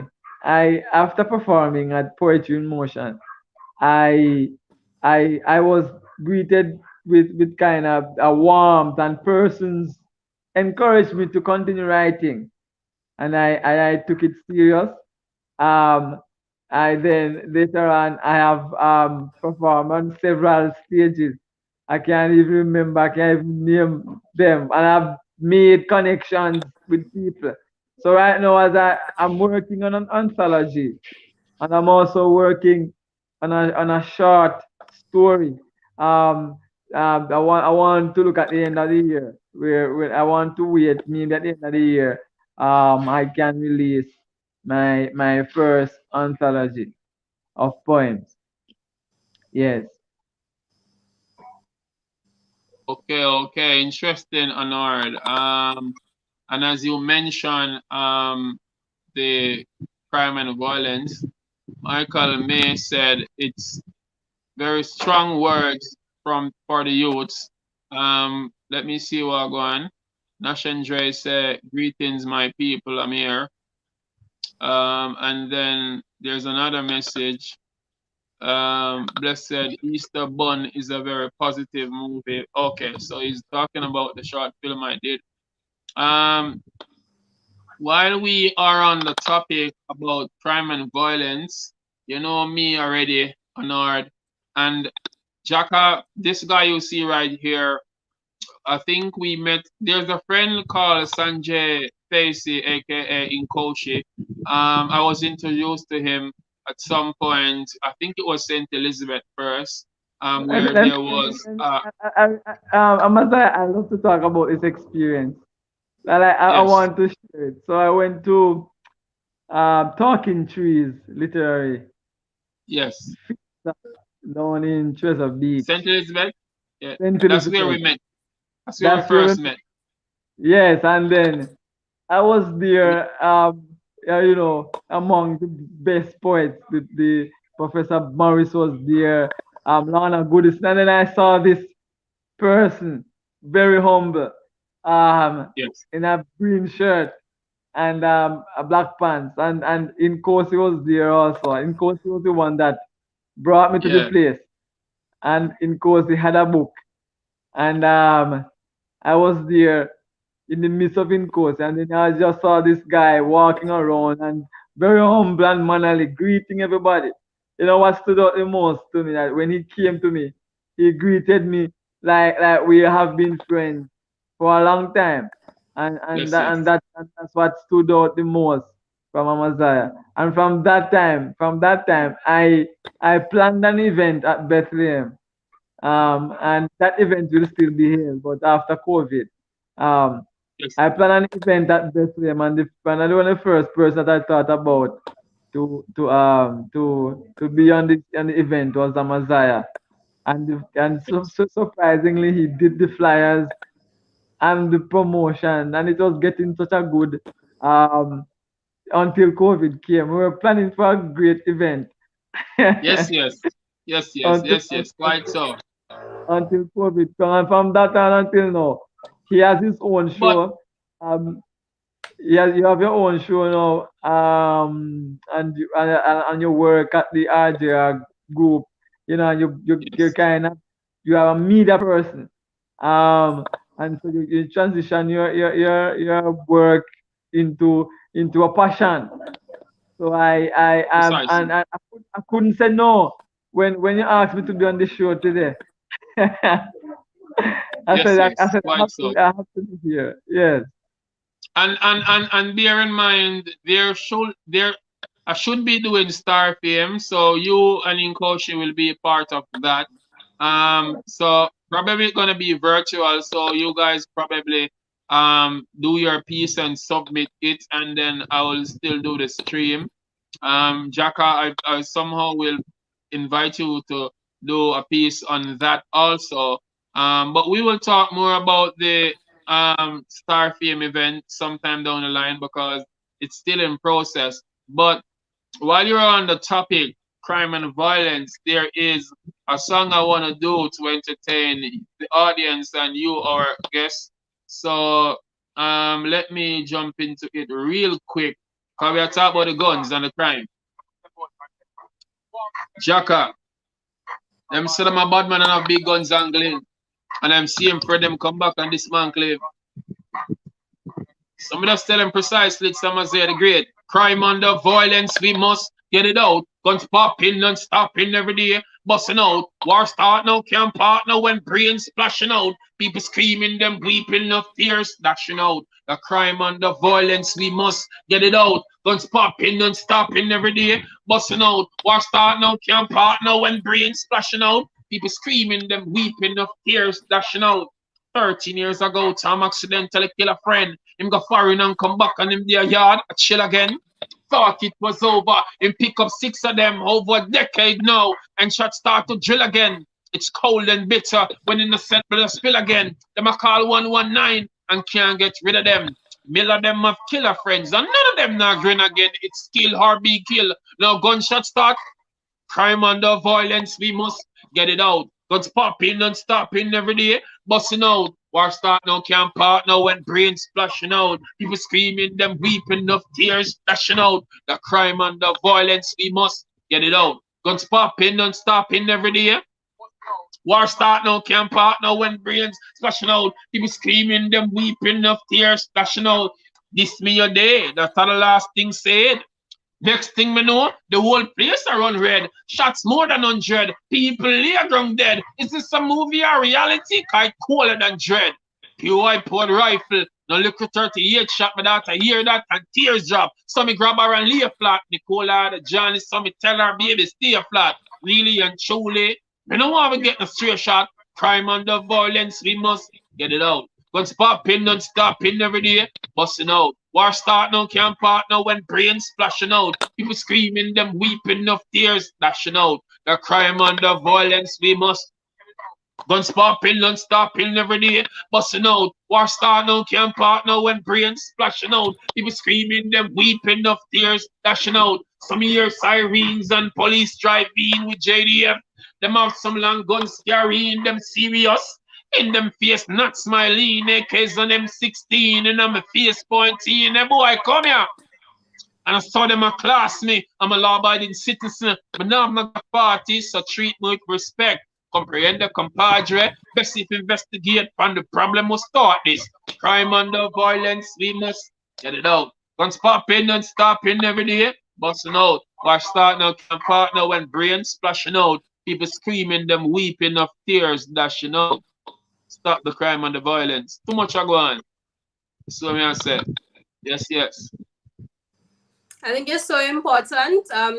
You know, on the basic level, like at first when you were talking about the brain splashing out, you know, that's very raw, but that is the reality of the situation. Yes, yes. We have to look at the reality because people are being affected. There's people who have stories of walking down the street and somebody right next to them gets shot. Yes, and that's really true. just the reality of violence in modern day society. And it's really worrying. Honestly, some of the stories I hear, it's amazing to think that these things are happening in our sweet Caribbean. It's amazing to think that beyond our beautiful beaches, our waterfalls, and our kind people, we have an issue. We have a serious issue with violence and crime in the Caribbean. Monsters. Okay, so let me take it away from the crime and the violence, and let me go over to Anord. Okay, hold on a second, Anord. Noreen says, keep up the great work, Anord. You are a great poet. Wow, Amaziyah, powerful. Andrew said, that's a great one. Yes, enough respect and thanks to our audience in the chat. Michael May, Noreen Snyder, Andrew Henry, Nash Andre, big up yourself, Styles P Music, Delwayne Wallace. And by the way, Delwayne Wallace, you can check out, for guys who are interested in beads like these, you can check out Delwayne's Wallace page. It's called, well, Buzz on Facebook. So you can link him up. Akeem Gentles, big up yourself. Alicia Ali, Epic Flows. Big respect to my guests before, Sonia Patterson and Shadae Miller. Noreen is saying she have to go now. Noreen, you don't have to apologize of leaving because you have always been here from the start of the show, and at all times you are here till the show ends. It's the first time I see you say you have to go, so I do understand that. Anord, we definitely want to hear more of your poems, even though we passed the timing, but we run with show, so we can do whatever we want. It's our show. So another poem real quick. Okay. I did a poem. I wrote a poem. I don't like long poems, but Anord, hold on a second. Somebody said something really important. Michael May is saying, now when the radio stations and the so-called big selectors are going to start playing this positive music, Jhaka. Well, that's another issue that we have here. We as poets, we as artists, we don't really get that justice there from. And whoever want, as selectors or radio personnel, want to watch this and feel offended, it's basically the truth. We talk here, and I said this on a radio station somewhere in Connecticut. I said it in New York when I was there being interviewed. I've always said this wherever me go and people interview me and they say, why are your poems and your music not being played? And I said, I don't know. I really and truly don't know. But I think persons who refuse to play the positive stuff for our people, especially our children, they are the ones who are contributing to this, this crime monster today. Because the songs they play, most of them are really negative and nasty. You get to me and say, and when I say you can't play, I want to feel like at times, but play what is need to be played. Balance the thing and play some good artist thing, man. Because we there do the great works. And I just know, when me write My Name is Pamela, I wrote that from 2016. I recorded since then. You get to me and say, and respect. Respect is a powerful one. Me soon do that, but me just make you do what you want to do as it relates to another piece, and then we take it from there. So you find the one where you want to do it? Yes, I found the piece. And right. This piece is not about crime and violence, but it's more about human values and yes. and what defines us. And I'm very concerned about this issue. What defines us? What defines you? Is it the money you have, or is it your qualities, your kindness, your humility? So I think about this every day. And I wrote this poem titled Mr. Brown. That is Mr. Brown, wealthy, rich. His golden business booming. Respect his name, they say. Mr. Brown, the man with the mansion. Mr. Brown, his name ring in the ears of the people. And I walk in the midst of them, and nobody knows me. I hear from people. They say Mr. Brown is selfish. Mr. Brown is cocky. Mr. Brown is prideful. They say they wish he didn't have those riches. And I walked in the midst of them, and nobody knows me. That's the poem ends there. It is titled Mr. Brown. I'm gonna do another one. I'm going to do another one. Hold on a And second, Anord. I was just talking a while ago and realized my microphone was muted. Jhaka, so give us your take on Mr. Brown. I think the perspective in terms of people are looking at Mr. Brown, and I think it's what we call like bad mind in terms of Mr. Brown is wealthy. Sometimes you don't know how hard somebody work for what they have. You don't know how much work somebody is still putting into this day to have what they have, or what issues they are faced with beyond being wealthy. We don't know what Mr. Brown could be facing in his personal life. Could he have come into those riches from the death of a family member who left him these things, and it still, bothers him mentally? I feel like when somebody has a lot of success, it's unfortunate that instead of support in the masses, they usually do get faced with a lot of criticism for it, because, well, we are human, so jealousy does exist in terms of people have their own aspirations. Sometimes they aspire to be rich like Mr. Brown, but they stay and they wish bad on him. They wish he didn't have those riches. Instead of, oh, I aspire to be like Mr. Brown. Let me ask Mr. Brown, how did he get where he is now? Because if we look up to people who are where we want to be and seek advice, sometimes they may not be willing to give that advice, but sometimes they are, so that they can uplift people who are trying to get where they are, instead of the constant, oh, I wonder, he probably did something bad for that money, or he thinks he's better than us because he has that money, or oh, he doesn't deserve that. I feel like we would be a lot further as human beings if we had the mindset of, yes, that person has good and I can have good too, so I don't have to wish bad for them. Just, be happy for everybody. Also be happy with what you have, but there's nothing wrong in aspiring. You have aspirations, you want to do more for yourself in your life. But I feel like there's really no reason to be looking at what somebody else has and wishing bad on them simply because they have more than you, or they have what you want to have. Sure, so right. One of the things in life, Jhaka, and I like the perspectives, on the various topics. And the thing is, sometimes, God blesses each one accordingly. You don't have to be like that person with a lot of money and fame, but everyone, Amaziyah, is unique in their own way. Everybody is unique in their own way. Yes. I start there. Yes, quite so. So with all of that said, I think this, as you talk about respect earlier, I think this is the part where we do respect.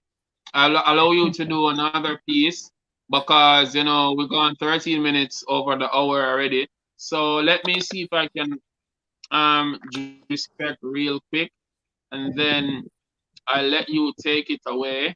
Hold on a second. Yeah. In this, in the same time, I want to tell people, with support we can go a far away. So we have to be here to support each other.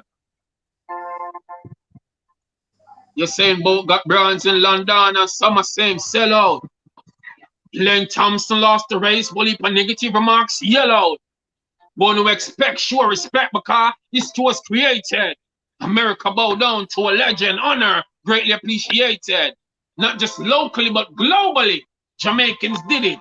Keep a negative remarks to yourself and don't even get close up with it. Be proud of who you are. I am the great one. To all our athletes and icons, I say congratulations. The problem I encountered every day with my own race, but mine and envy, smiling at my own face, sneakingly, creepingly want to take my own space. Mankind so unkind, ignorance frown face. Lovers gone below 0 degree, frozen cold state. Pensive in my thoughts, mind traveling zone space. My girlfriend won't even have sex with me, vex with me, says she want time alone space.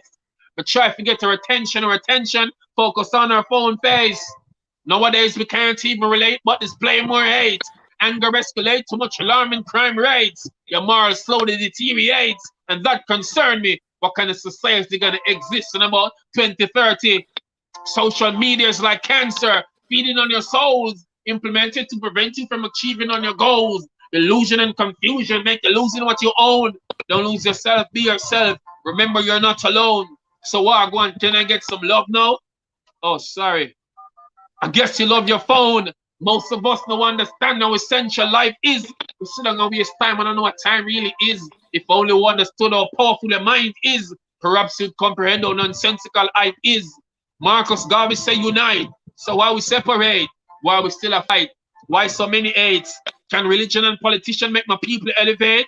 Like Marley, I'm saying one love. Them I got tired for see me face. Sonia Patterson, Michael May. Like Marley, I'm saying one love. Them I got tired for see me face. Jhaka. Like Marley, I'm saying one love. Them I got tired for see me face. Anord Sichinwambwe. Like Marley, I'm saying one love. Them I got tired for see me face. Yo, me don't tell them precisely. It's Amaziyah the Great. You're tuned into the TDP show with Jhaka Wooden from St. Lucia and Mr. Anord Sichinwambwe. Big up yourself, enough respect. Anord, take it away. Also, it's my last date with you. I still want to take you out on a date. I still want to Jhaka, you talk. Who you talk now? Jhaka? You tell her she about the dating? Because me I say text away and then me I say text one date. Where you deal with? Alright, Jhaka, please say you ma talk to now. Hold on, Sichinsambwe, hold on. Positive views from my sister. Love this poem. Alright. Michael said big up Jhaka. Sonia said she loved the poem. Michael May said Jhaka, positive move. Jhaka, before Anord do his poem about taking you on a date, what do you think about respect? I loved it. I was thinking while you were reciting it that it really takes nothing away from us to support each other. Like the time you would spend thinking bad for somebody else, you could do so much other things with that time. It takes nothing. So you support somebody or you don't comment on what they're doing, and that really just, in terms of positivity, because negative actions breed more negativity in your own life. So it really doesn't, you said about Bolt, you said about other people in our society. I see you doing your thing. Yeah, you're doing amazing. You guys I'm so honored to be in a space with creative people and listening to what you put forward. And I really do love you guys' work. And love you that too. took nothing away from me. That took nothing away from me. Just, Yes. being supportive towards other people. I feel like our society has become so critical, is that everybody needs to have a way in. Oh, I don't like this, so I need to speak bad about it. But there is, constructive criticism. You think somebody's going the wrong way, or you think what they're doing isn't, acceptable to societal norms. Guide them. But instead, we choose to just speak badly about people instead of, giving them the support, the recommendations to get them on the right path. I think we really need to look at this whole thing about supporting each other. We need to teach kids not to laugh at each other when, somebody fall down, somebody, miss an opportunity. Support them, and, we building each other, we are growing each other. And in that same way, we're growing ourselves, because these people we support, you don't know, one day they turn back and they pull you up, they bring you up, they give you the support that you need as well. True. And if you realize, even doing my promotion, it's not just promoting my show, because if you realize some of the flyers I do, I add the Instagram follow, and I just don't do once. Well, Anord can tell you, I go crazy with promotions, and if wasn't for the movie that I had to do over the weekend and be promoting it, more promotion would have occurred already. They get talking about the movie. Anord, give me some time here to play back the preview before you go into your next poem, because who just joining in, I want them to see the preview. The full movie, people, the Easter Bun movie is available on youtube.com, Great Amaziyah. So if you have not seen that film before, it's 30 minutes. Please take the time out and go watch it. As Jhaka said, I've always been saying support, support, support.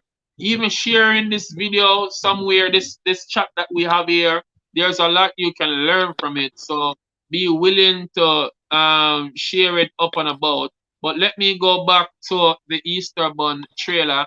And I have to say, enough respect to the entire cast. We took 3 days to both write and shoot and direct and complete it. And it was something I was pressured by my sister that you see in the film, Miss Trudine Kirkland, aka Quality. She's also an artist, and so far I think we have gone almost 8,000 views, and it's only 6 days now. And people are wanting more. The comments, we have over 100 comments, and it's really amazing to see that people wanting to see part 2.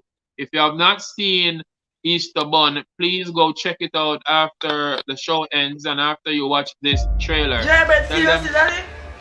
How that come in, my lad? You have to go find somebody to look after your pitney them. I need a favor. More the money you owe me. Right now, you're second to go down there, Lego, Lego. And the girl does that like a piece of puppet already. Normally, I don't see them thing out, man. What go on? I let you nobody, I not take no check. We are going good still, but I only one lucky thing I see we go on. Come in my car, this is here. Okay, my pussy never tell. Darman. Who? Is Darman? Oh, type of mix up them come with that one, mash up a relationship. So you see me that tell me about? You see, whenever this man come look for you and it reach down to the bedroom part, you better wear protection. Ever since Miss Keisha jumping in your life, a bag of things. She good enough, so Keisha love me. None of them can tell me nothing. Better girl where you run back and you give your money. You know, me just get the money from the dummy. What kind of business you say you're going? You know, say some Easter Bun. I mean, just say you're going out the bun thing, my lad. How are you here? And the one Keisha got married in a dog. Love an edge, man. Who you calling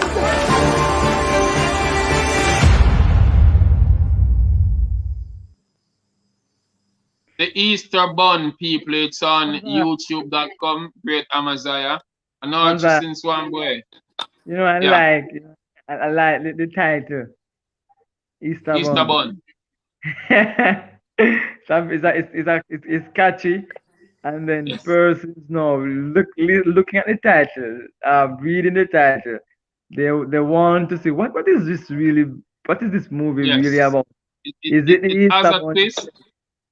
It has a twist, and it's something not to forget. You can't. It's a title you can't miss. If you tell somebody about it one time, they're sure will find it. Cause Easter there, right there, so and very good work from you. Very good work from you. And I was watching your social media when you showed that you started to write it. Yes. Yes, man. You're showing the script, and the time is limited to record, but you did well in putting the production together. And yes, we some parts of it we never even get to finish. Right, to be honest.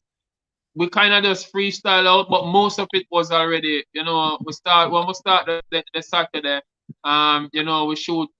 we start right the Friday, Saturday, we shoot Saturday, Sunday, and finish Monday. You get what I say? And, even me myself couldn't believe, even though I was pressured by my annoying sister again, and as you realize, I always put family first because, you always try to include them in the things what we're doing because we are creative people and not just only family. We have friends who have always been here. Sharon Rose, who have always been in most of my films. I have to say kudos goes out to her. Mark Ross, just to see him. And, at this time, let me take the opportunity of telling anyone out there in the World Wide Web who has seen our project and want to contribute anything at all to what we are doing to make better films, to make more films, you can just link up Amaziyah the Great.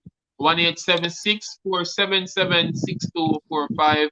Email greaterthanyoutthought@gmail.com, or you can contact me via Instagram at precisely great. On Facebook, it's Amaziyah the Great Music. Anord Sichinwambwe, we're gonna close off. We wanted to do it at within the next 6 minutes or so. So we're gonna close definitely at 2:30. We're on 2 hours and 25 minutes now. So I'm gonna allow you to say another poem. I'm gonna allow you to big up who you wanna big up. I'm gonna allow Jhaka to say thanks and big ups to whoever she wanna say also. But run the poem, my brother. Although, well, the poem started my last days with you. Although. So Jhaka. All right. Should me just talk to you? Hold on, Anord. Me just talk to you, and then after me talk to you, you have to tell me about the last poem with. All right, Jhaka, you tell him about the poem and make him tell you what the poem name. So Jhaka, tell him to tell about. Introduce him to. Introduce him? Yeah, man. Make him bring in. Just bring him in. Like how me I go say. Like just a while ago, I said, this is Anord Sichinwambwe. I'm gonna do a poem, and then after me talk, I'm gonna say, this poem about take. No, you just tell him. Bring him in. What's the title? You sound more like a human talk. Huh? What's the title of the poem again? No, he won't tell you the title, but just bring in Anord Sichinwambwe. So welcome guests, viewers. Anord is gonna do a poem. He will tell you more about it. Just that alone, please. Okay, so welcome back to TDP, and we're here with Mr. Anord Sichinwambwe. He's going to be giving us some poetry tonight. You know, we love poetry here on TDP, so take it away, Mr. The poem is titled My Last Days with You.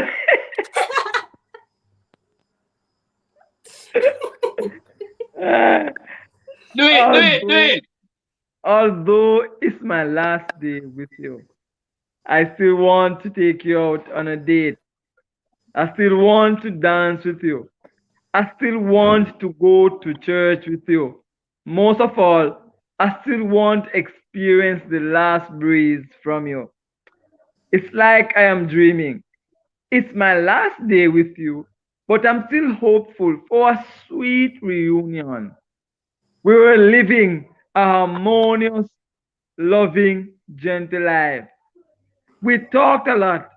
We were an unbroken bond until Donald Trump, the Chuck, came in and destroyed my hope with you.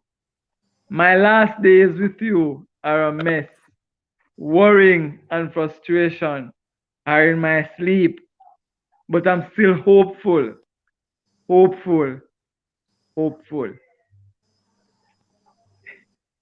Thank you.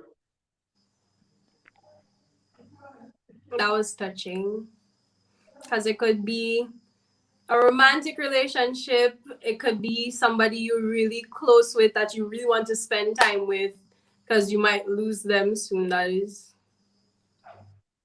And it must be so difficult, like knowing like you're going to lose somebody or somebody you love so much you might not see them again.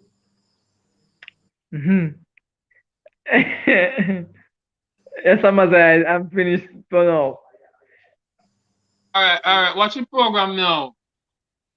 The phone, well, the timing pass, and the phone tell me say I have 15%.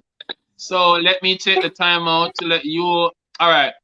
Before you do the big ups and where can persons reach you, Anord, Michael May is saying that Anord, your style is rare but inspiring. Keep up the positive work.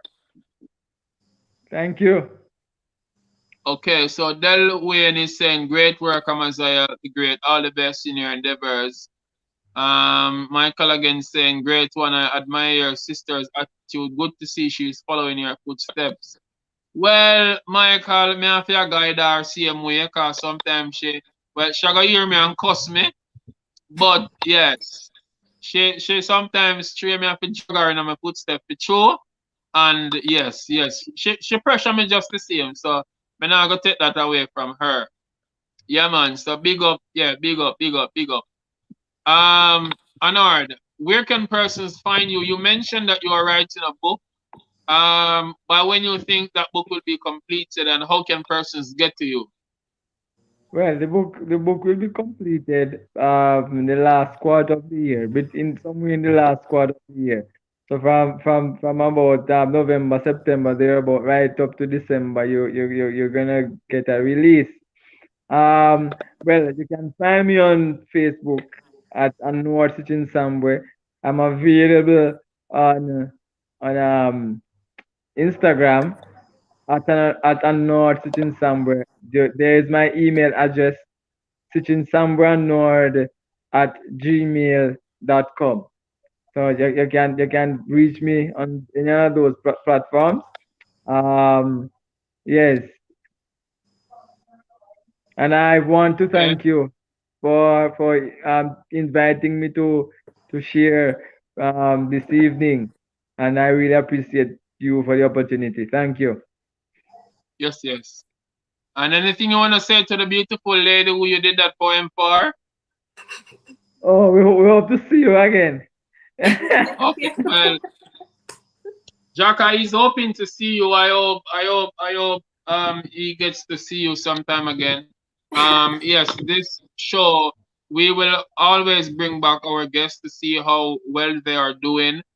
So yes, you just might see her because since you're not got St. Lucia right now, I don't know when you're gonna see her in real life, but she will always be here. As I mentioned to her before, we somehow will end up be doing some form of works together, and we say things and it comes to existence. So Jhaka. she does poetry. She does poetry.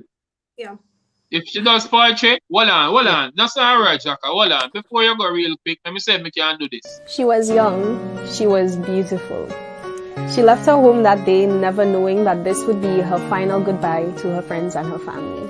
She was kidnapped, she was assaulted, and she was disposed of in a matter of days as desperate searches went on with her friends, her family, other women, and the region looking on in hopes that she would be found alive. She was helpless, and against our best efforts, so were we. Now, the gravity of the situation is that her identity depends on which island you've been in over the past months. She is Ashanti Riley. She is Evelyn Sincere. She is Carrie Ann Hunter. She is Kanice Jackson. She is Andrea Barak. She is Stephanie Thomas. And as unsettling as it may seem, every day that list ends with a comma, not a full stop.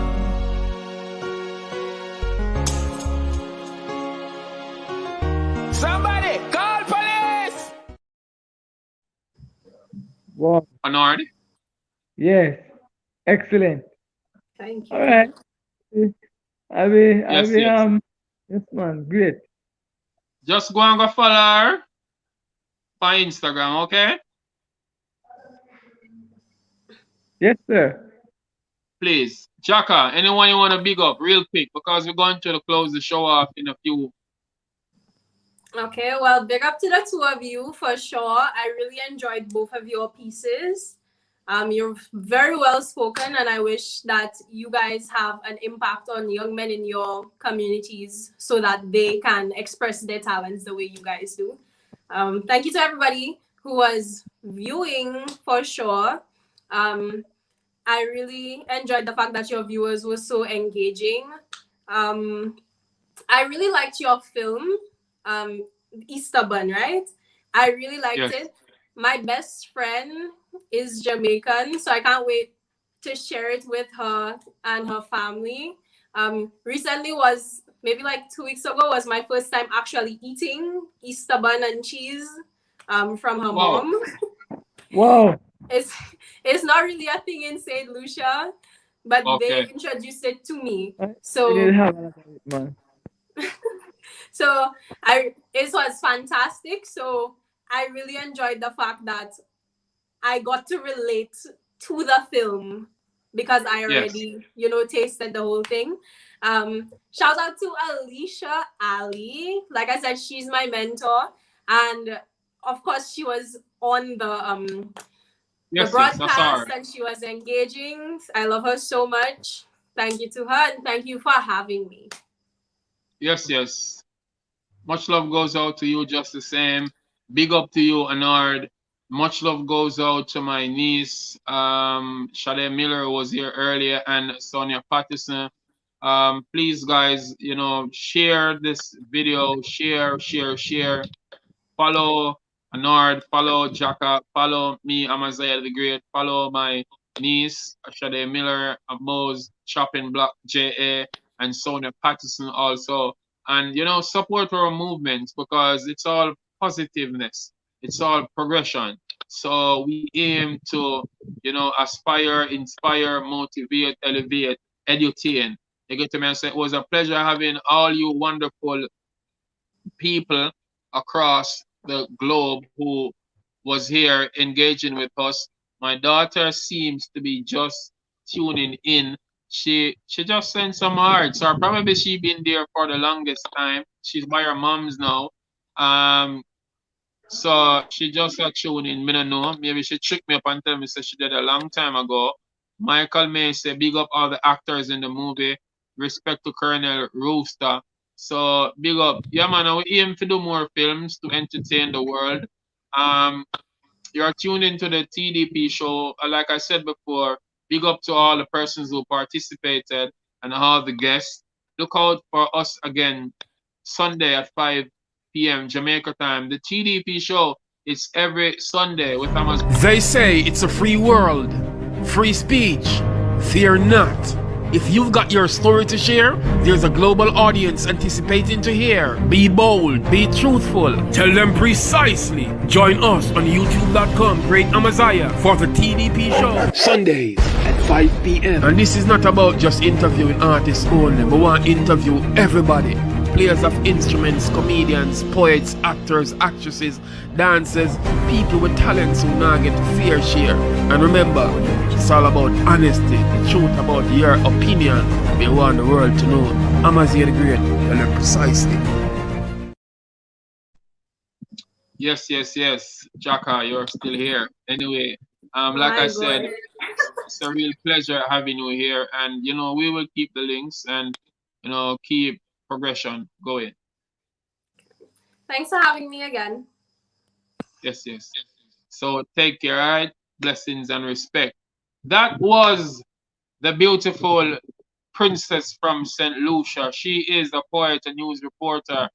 My niece Shadae was here earlier. Sonia Patterson was here also in the initial stage.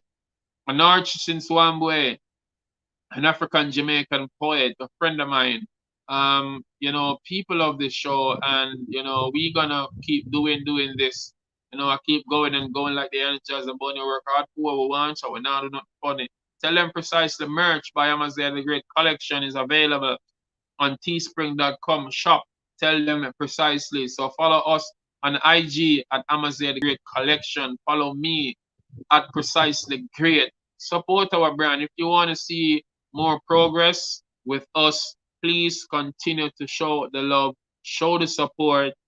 And if you can do whatever you can by supporting us, whether you want to contribute. We want equipments, we want but we're not gonna ask nobody to dig deep in them pockets. You get the message. Whatever you can do, whatever contribution, no matter how small it may be willing to assist us, by any way you possibly can. Somebody is saying something. Let me see. Claudius Jones say, bless up. What coming new? Well, what's coming new, Claudius? We are challenged to do part 2 of the Easter bun. We might get a different name because Easter done. So we're looking. The cast and I are talking, and every minute my sister will call and say, you know what? Her friends are asking for the rest, and people want to see more. Based on the comments we got from persons who watched the film, the Easter Bun. Claudius Jones, I don't know if you saw the Easter Bun movie. Excuse me, it's on YouTube, so you can check that out right now. People wanting more. Congratulations and big respect to the entire team because we're accomplishing a lot of greatness. You get me and say, and you know, it just begun. My son, my daughter, Naisha and Johnny, you did tremendously well. My sister, and all of us participated. Whenever they weren't acting, they were probably holding the camera or probably reminded me what part of the scripts I was supposed to, you know, say what I had to say because, you know, we never really got much time to study everything. We, like I said, we wrote one day, we shoot one day, we edit one day, and then that was it. The Easter Bun movie is out. I advise people, please go check it out. Please share, share, share. Let the world see and hear. And definitely we will be doing possibly part 2 and possibly a series. Kamala Shaw said, big up cousin Shadae, love you. You get to me and say, continue achieving your goals. That's what she's saying. Kamala, enough respect and big ups to you. Big up to all the people in Portland, Jamaica, Spanish Town, Jamaica. A matter of fact, Portmore, Kingston, everywhere in Jamaica. Enough respect, big up yourself. All of the people in the Caribbean. Okay, so Claudia said she saw the movie. Well, thank you for watching the movie, Claudius Jones. Big respect for that. Yes, so support is what we need. Share that movie. Share this live. My music is available on Amazon, Spotify, Deezer, Tidal, all major download streaming platform. You can get Amaziyah the Great music and poetry. Support my YouTube channel. Keep subscribing. Keep sharing.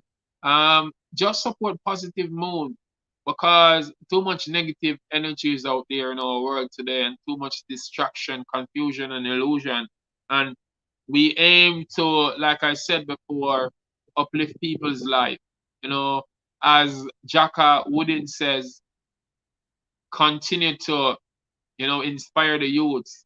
And in the garrison where I'm from, I'm like an icon. I am the part of the reason why some of them youths are not turned to crime and violence because getting them involved in music and the films and all of that, because I do contribute to their growth. If I'm not helping them to promote, I'll be encouraging them to be a part of the film journey, the whole 9 yards. So at the end of the day, I really do a lot to inspire these youths. Although, you know, we have them and those who are ungrateful, but at the same time, we still stay faithful. You get to me and say, we still do what we do, we still don't watch them and those, we still, you know, me tell them one thing, great way is the gateway, while the sunshine we make it, we don't have time to play, not a lay. So we will always be doing greatness. You get to me and say, because we do it because of the goodness of doing so, not for the hype or the show off or the floss or whatever. We just be real. Over the years, that's just us ever since, and we never stop. You get to me and say, I keep going and going like the Energizer Bunny. Work hard for me once, I'm not doing nothing funny. Going and going like the Energizer Bunny when we work, give me pain and make me knock you out for my money. Enough time I work until I sweat, I'm gonna really get my share. Pressure get intensity, tears in them highs here. One dumpling me getting with me pick them eye share. I tried it barefoot, I would be can by a night here. Someone say the great, tell them precisely. Great way is the gateway. Big up, enough respect, enough love. Join us again Sunday at 5 p.m. Jamaica time.